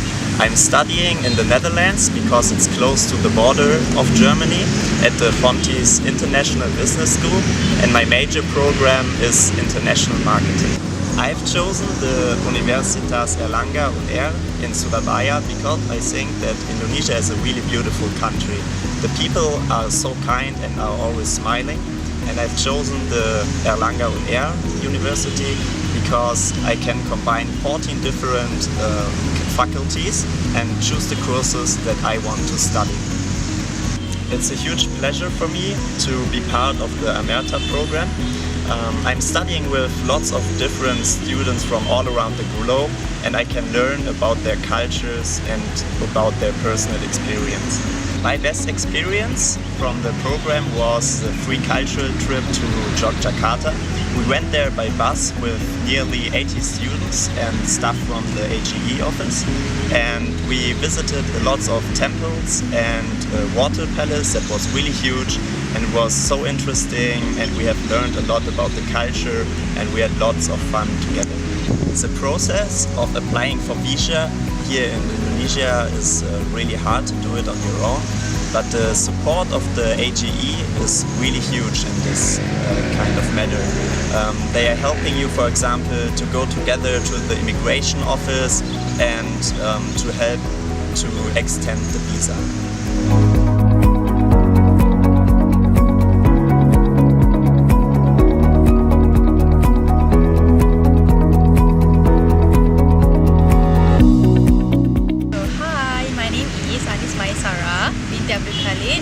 I am from Management and Science University, and I'm majoring in Bachelor in Forensic Science. I'm from Malaysia. Yes.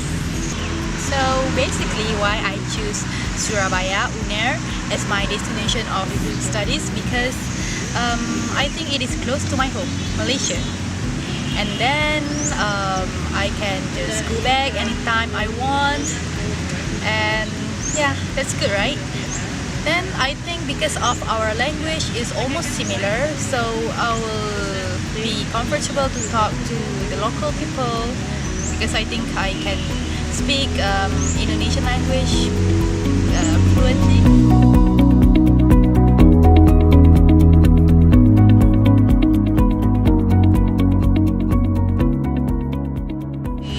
I think Amerta program is perfectly perfect. Because firstly, I love when they provide us a very good meals in every event, like the opening ceremony and for the cultural trip. We are always provided with the good meals, that's why I like it. And now I would like to share my most memorable experience here in UNR is when they brought us to the cultural trip to Yogyakarta. I've never been to Yogyakarta in my life, so it was my first experience in which I like it. I'm very happy. I was excited for it. In Yogyakarta, what I like the most is when they brought us to visit Prambanan, Candi, and yeah, I will never forget massive support given by Amerta or AGE team during my very first class here. I mean, like at first we were kind of messed up because we were not given the schedule right on time. But luckily Miss Wilda is here to help us to coordinate our timetable perfectly. Like if we are having miscommunication with the lecturer, Miss Wilda will try to help us to like communicate or get engaged to the lecturer better. That's it.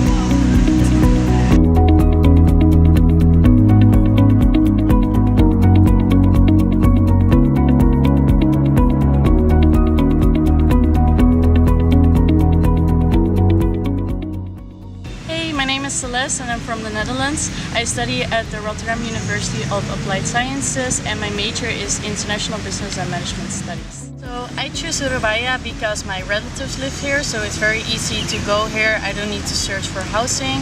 Also, it's a very central point to travel anywhere.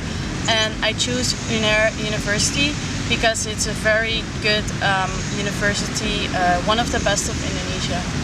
The student life at UNAIR is very good. They have 3 campuses in total with very good facilities, like they have a lot of food corners, mini markets, places where you can study, and also coffee shops.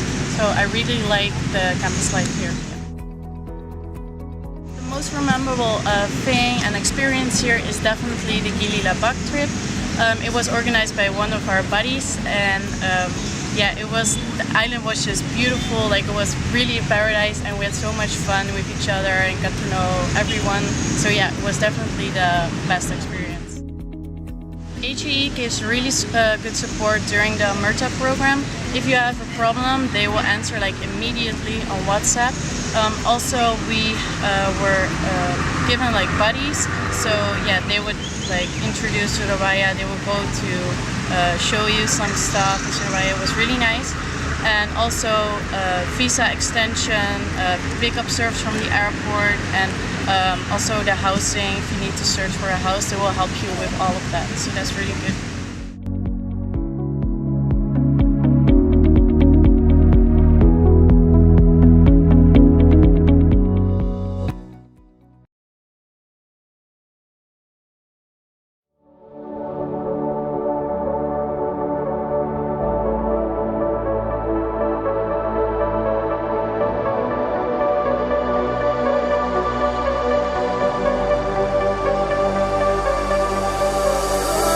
Under pressure, no more time. Can we make a move? Overthinking, you and I. What do we have to lose?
Hi all, our colleagues. Nice to meet you all, and I hope that all of you are still healthy in this pandemic of COVID-19. So in this difficult situation, we still have a positive response to our research, of course, especially for the COVID-19. So my name is Nyoman. I'm the head of Research Center for Biomolecular Engineering. We are also part of University Center of Excellence in Indonesia. So our research center consists of 4 kind of the research field. One is proteomics. The second one is regarding to applied microbiology and also natural resources. And the third one is organic synthesis and also natural product chemistry, especially for bioactive compound. And the last one is bioinformatics. So the whole our fourth of our research field is almost doing for sustainable development goals. We call it in Bahasa Indonesia is Tujuan Pembangunan Berkelanjutan. That's already stated by UNESCO and also WHO and United Nations that it will be run until 2030. For this kind of the SDGs, we also have around 17 goals, and part of them are doing by us to running our research focusedly on biomolecular compound. so bio-natural compound, and also bioengineering. So we invite all of you, our colleagues from university, from institute, and also from research center in Indonesia or also in the global network to join with us. And then we will keep in touch with all of you, join with the webinar or join research collaboration and also join supervisor. And we also invite you to become our guests in the future, so please join with us and contact with us in our email info@bio.uner.ac.id. Thank you very much. See you in our network and join with us.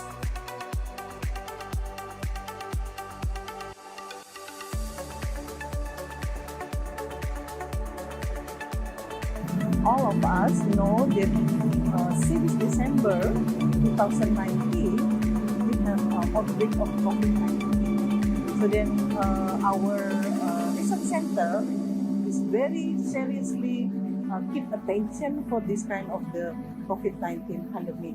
So then our research center for biomolecular engineering also doing the research related to face to the COVID-19.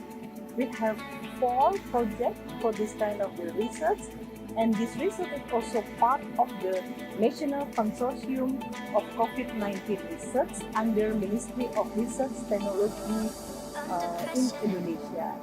So we have 4. The first one is very important, is vaccine development for COVID-19 with the platform of viral vector recombinant. So also part of vaccine therapy in Indonesia.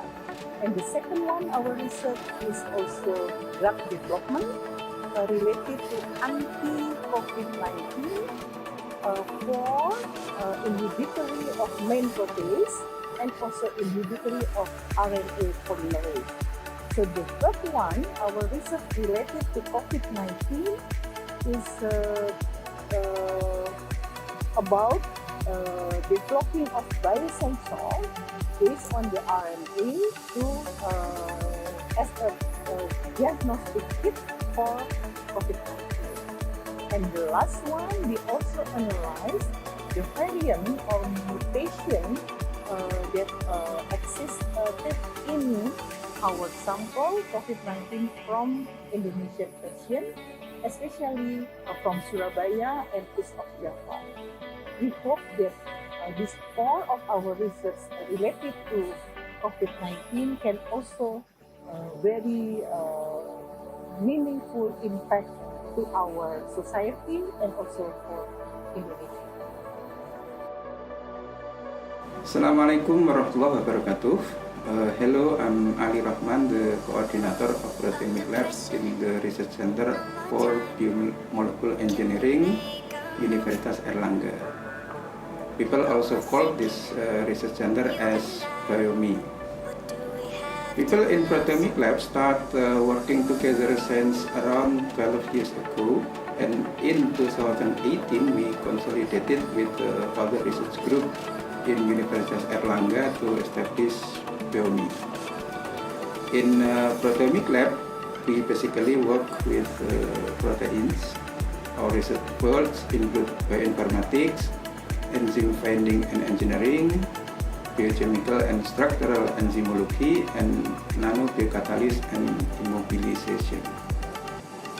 Currently, we focus on lignocellulosic enzymes such as cellulase, hemicellulase, pectinase, and ligninolytic enzyme.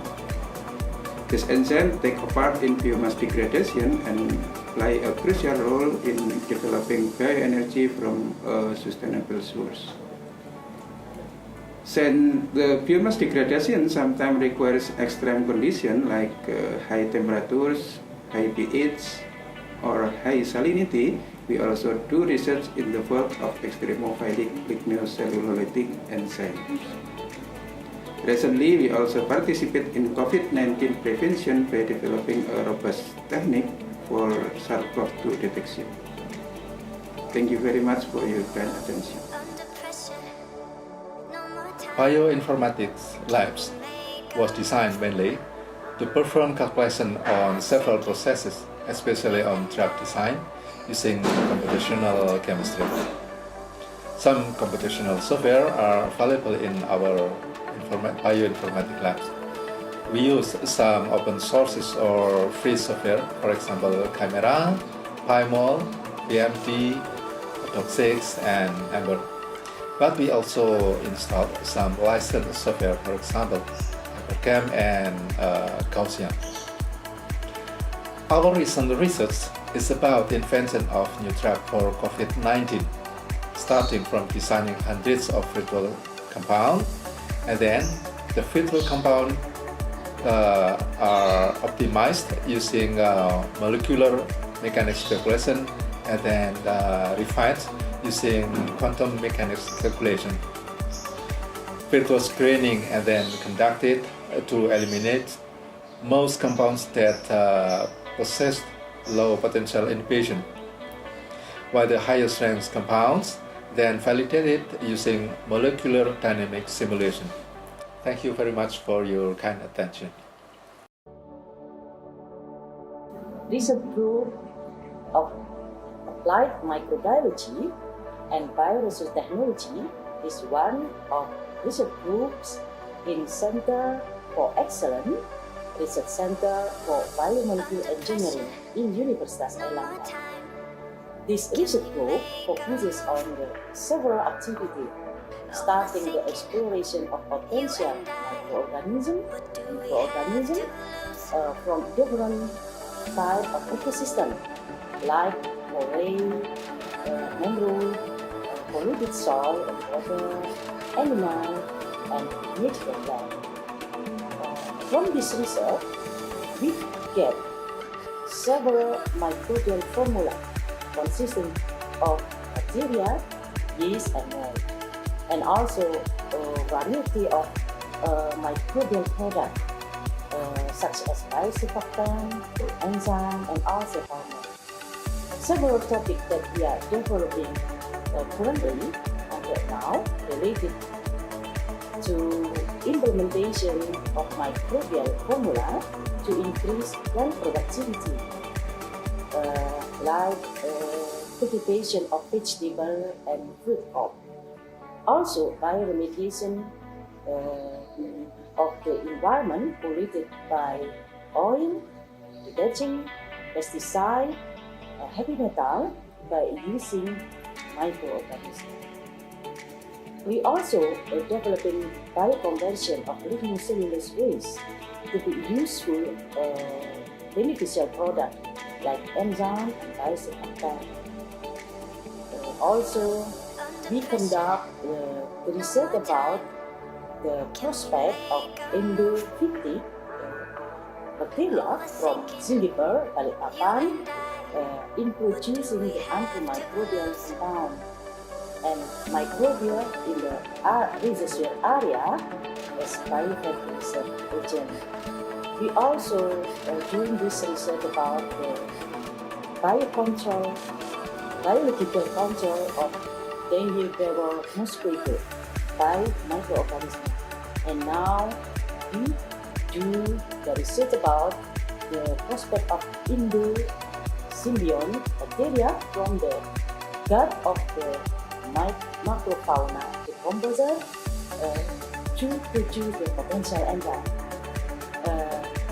We store our potential microbe like bacteria, yeast, and mold in a microbial culture collection in Universitas Airlangga. And we are happy. We are very happy because some of our products have proven to be beneficial for farmers, and hopefully we can help increase the welfare of society. Of course, that can support the Sustainable Development Goal Program in Indonesia. Thank you.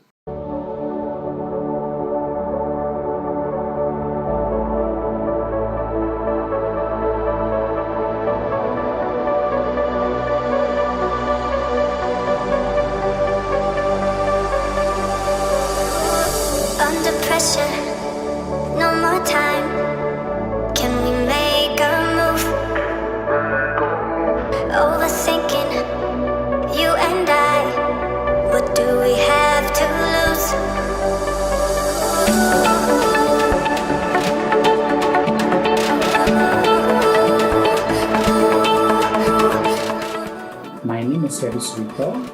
person in charge from the Division of Exploration and Synthesis of Bioactive Compounds. And there are also two other members. There are Mr. Riku Ramadan and Mr. Kausar Ulhaq. In this division, we work on two big research fields, that is natural product and organic synthesis. The compounds that we produce, whether from isolation of natural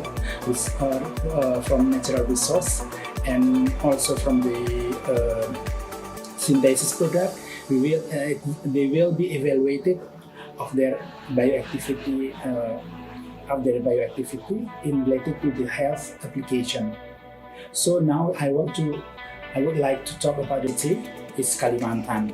So therefore we explore the natural resources and use them as research objects. And then in organic chemistry and especially in organic synthesis, we explore the bioactive compounds possessing bioactivity. Then the procedure or the steps or phases that we conducted is firstly is we design the active compounds related to the enzyme or protein as a target. And then we perform the computational experimental through docking experiment, and then the candidate compounds we obtain from the docking experiment. Then we perform the molecular dynamic simulation to make the candidate is narrower. Then after that, the compounds we obtain from the molecular dynamics simulation, then we will synthesize. After synthesizing, we get usually more than 10 compounds as candidate. Then we perform the bioactivity tests through the various kind of bioassay. That is our job or our activity in the Division of Exploration and Synthesis of Bioactive Compounds in Biomed. Thank you. Overthinking, you and I, what do we have to lose?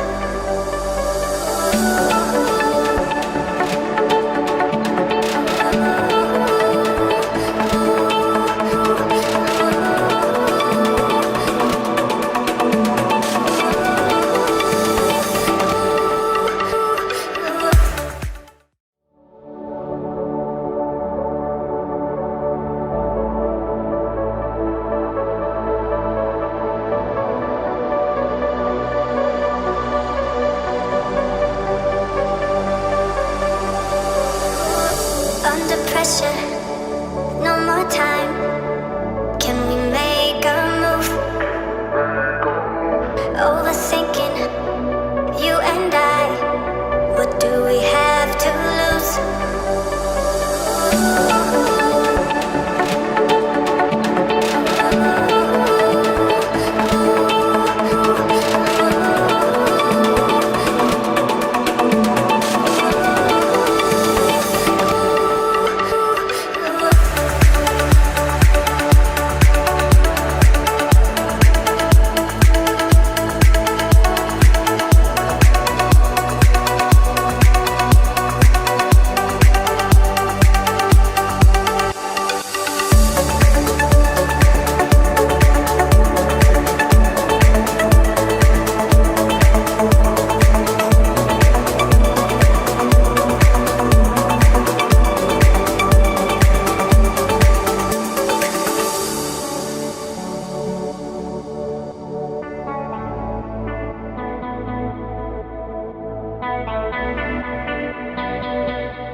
colleagues. Nice to meet you all, and I hope that all of you are still healthy in this pandemic of COVID-19. So in this difficult situation, we still have a positive response to our research, of course, especially for the COVID-19. So my name is Nyoman. I'm the head of Research Center for Biomolecular Engineering. We are also part of Universitas Center of Excellence in Indonesia. So our research center is consists of four kind of research field. One is proteomics. The second one is regarding to applied microbiology and also natural resources. And the third one is organic synthesis and also natural product chemistry, especially for bioactive compound. And the last one is bioinformatics. So the whole our fourth part of our research field is almost doing for sustainable development goals. We call it in bahasa Indonesia is tujuan pembangunan berkelanjutan. That's already stated by UNESCO and also WHO and United Nations that it will be run until 2030.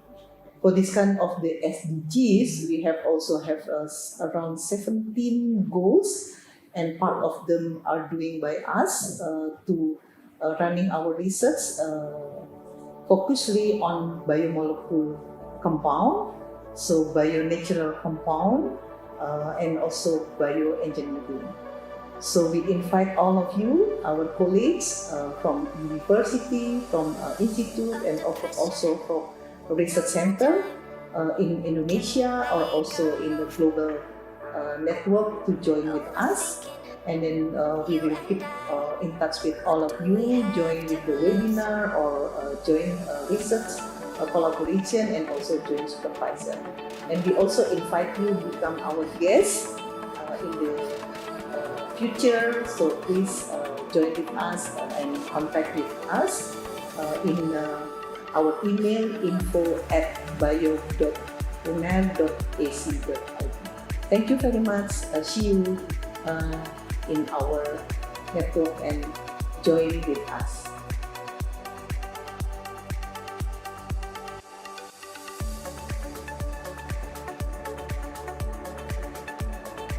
All of us know that since December 2019, we have an outbreak of COVID-19. So then our research center is very seriously keep attention for this kind of the COVID-19 pandemic. So then our research center for biomolecular engineering also doing the research related to face to the COVID-19. We have 4 projects for this kind of the research, and this research is also part of the National Consortium of COVID-19 Research under Ministry of Research Technology in Indonesia. So we have 4. The first one is very important, is vaccine development for COVID-19 with the platform of viral vector recombinant. So also part of vaccine therapy in Indonesia. And the second one, our research is also drug development related to anti-COVID-19 for inhibitory of main protease and also inhibitory of RNA polymerase. So the third one, our research related to COVID-19 is about developing of biosensor based on the RNA to as a diagnostic kit for COVID-19. And the last one, we also analyze the variant or mutation that existed in our sample COVID-19 from Indonesian patient, especially from Surabaya and East of Java. We hope that these 4 of our research related to COVID-19 can also very meaningful impact to our society and also for Indonesia. Assalamualaikum warahmatullahi wabarakatuh.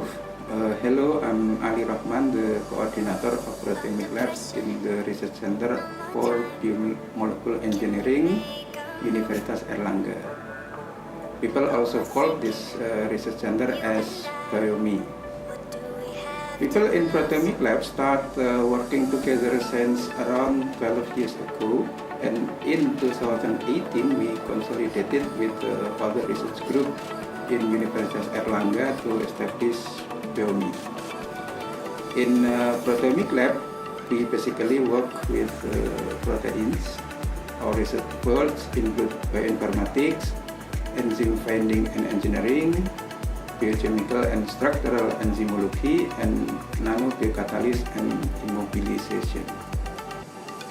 Currently, we focus on lignocellulosic enzymes such as cellulase, hemicellulase, pectinase, and ligninolytic enzyme. This enzyme take a part in biomass degradation and play a crucial role in developing bioenergy from a sustainable source. Since the biomass degradation sometimes requires extreme conditions like high temperatures, high pH, or high salinity, we also do research in the field of extremophilic lignocellulosic enzymes. Recently, we also participate in COVID-19 prevention by developing a robust technique for SARS-CoV-2 detection. Thank you very much for your kind attention. Bioinformatics Labs was designed mainly to perform calculation on several processes, especially on drug design, using computational chemistry. Some computational software are available in our bioinformatics labs. We use some open sources or free software, for example, Chimera, PyMol, PMT, Doc6, and Ember. But we also installed some licensed software, for example, Hypercam and Gaussian. Our recent research is about the invention of new drug for COVID-19, starting from designing hundreds of virtual compounds, and then the virtual compounds are optimized using molecular mechanics calculation, and then refined using quantum mechanics calculation. Virtual screening and then conducted to eliminate most compounds that possess low potential inhibition, while the higher strength compounds then validated using molecular dynamic simulation. Thank you very much for your kind attention. Research group of applied microbiology and bioresource technology is one of research groups in Center for Excellence Research Center for Biomolecular Engineering in Universitas Airlangga. This research group focuses on several activities, starting the exploration of potential microorganisms from different types of ecosystems like moraine, mangrove, polluted soil and water, animal, and natural life. From this research, we get several microbial formula consisting of bacteria, yeast, and mold, and also a variety of microbial products such as biosurfactant, enzyme, and also hormone. Several topics that we are developing currently and right now related to implementation of microbial formula to increase plant productivity, like cultivation of vegetable and fruit crop. Also, bioremediation of the environment polluted by oil, detergent, pesticide, heavy metal by using microorganisms. We also are developing bioconversion of lignocellulose waste to be useful beneficial product like enzyme and basic attack. Also, we conduct research about the prospect of endophytic bacteria from Singapore, Balikpapan, in producing the antimicrobial compound and microbial in the reservoir area as biohead research agent. We also doing this research about the biological control of dengue-bearer mosquito by microorganisms. And now we do the research about the prospect of endosymbiont bacteria from the gut of the macrofauna decomposer to produce the potential enzyme. We store our potential microbe like bacteria, yeast, and mold in a microbial culture collection in Universitas Airlangga. And we are happy. We are very happy because some of our products have proven to be beneficial for farmers, and hopefully they can help increase the welfare of society. Of course, that can support the Sustainable Development Goal Program in Indonesia. Thank you.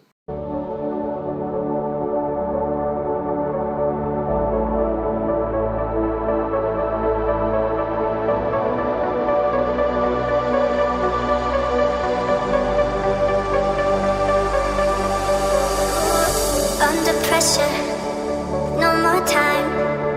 Can we make a move? Overthinking, you and I. What do we have to lose?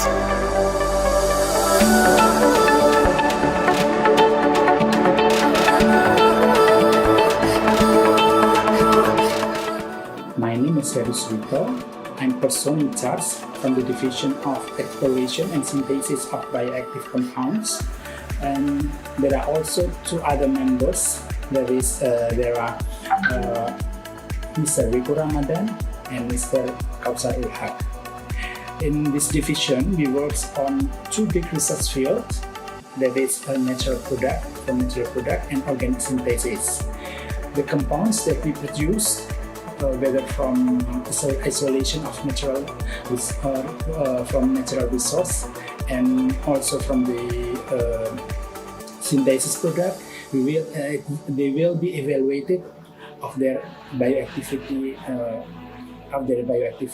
in related to the health application. So now I would like to talk about the natural product. In the field of natural product, we have collaboration with botanical and then in organic chemistry and especially in organic synthesis, we explore the bioactive compounds possessing bioactivity. Then the procedure or the steps or phases that we conducted is firstly is we design the active compounds related to the enzyme or protein as a target. And then we perform the computational experimental through docking experiment, and then the candidate compounds we obtain from the docking experiment. Then we perform the molecular dynamic simulation to make the candidate is narrower.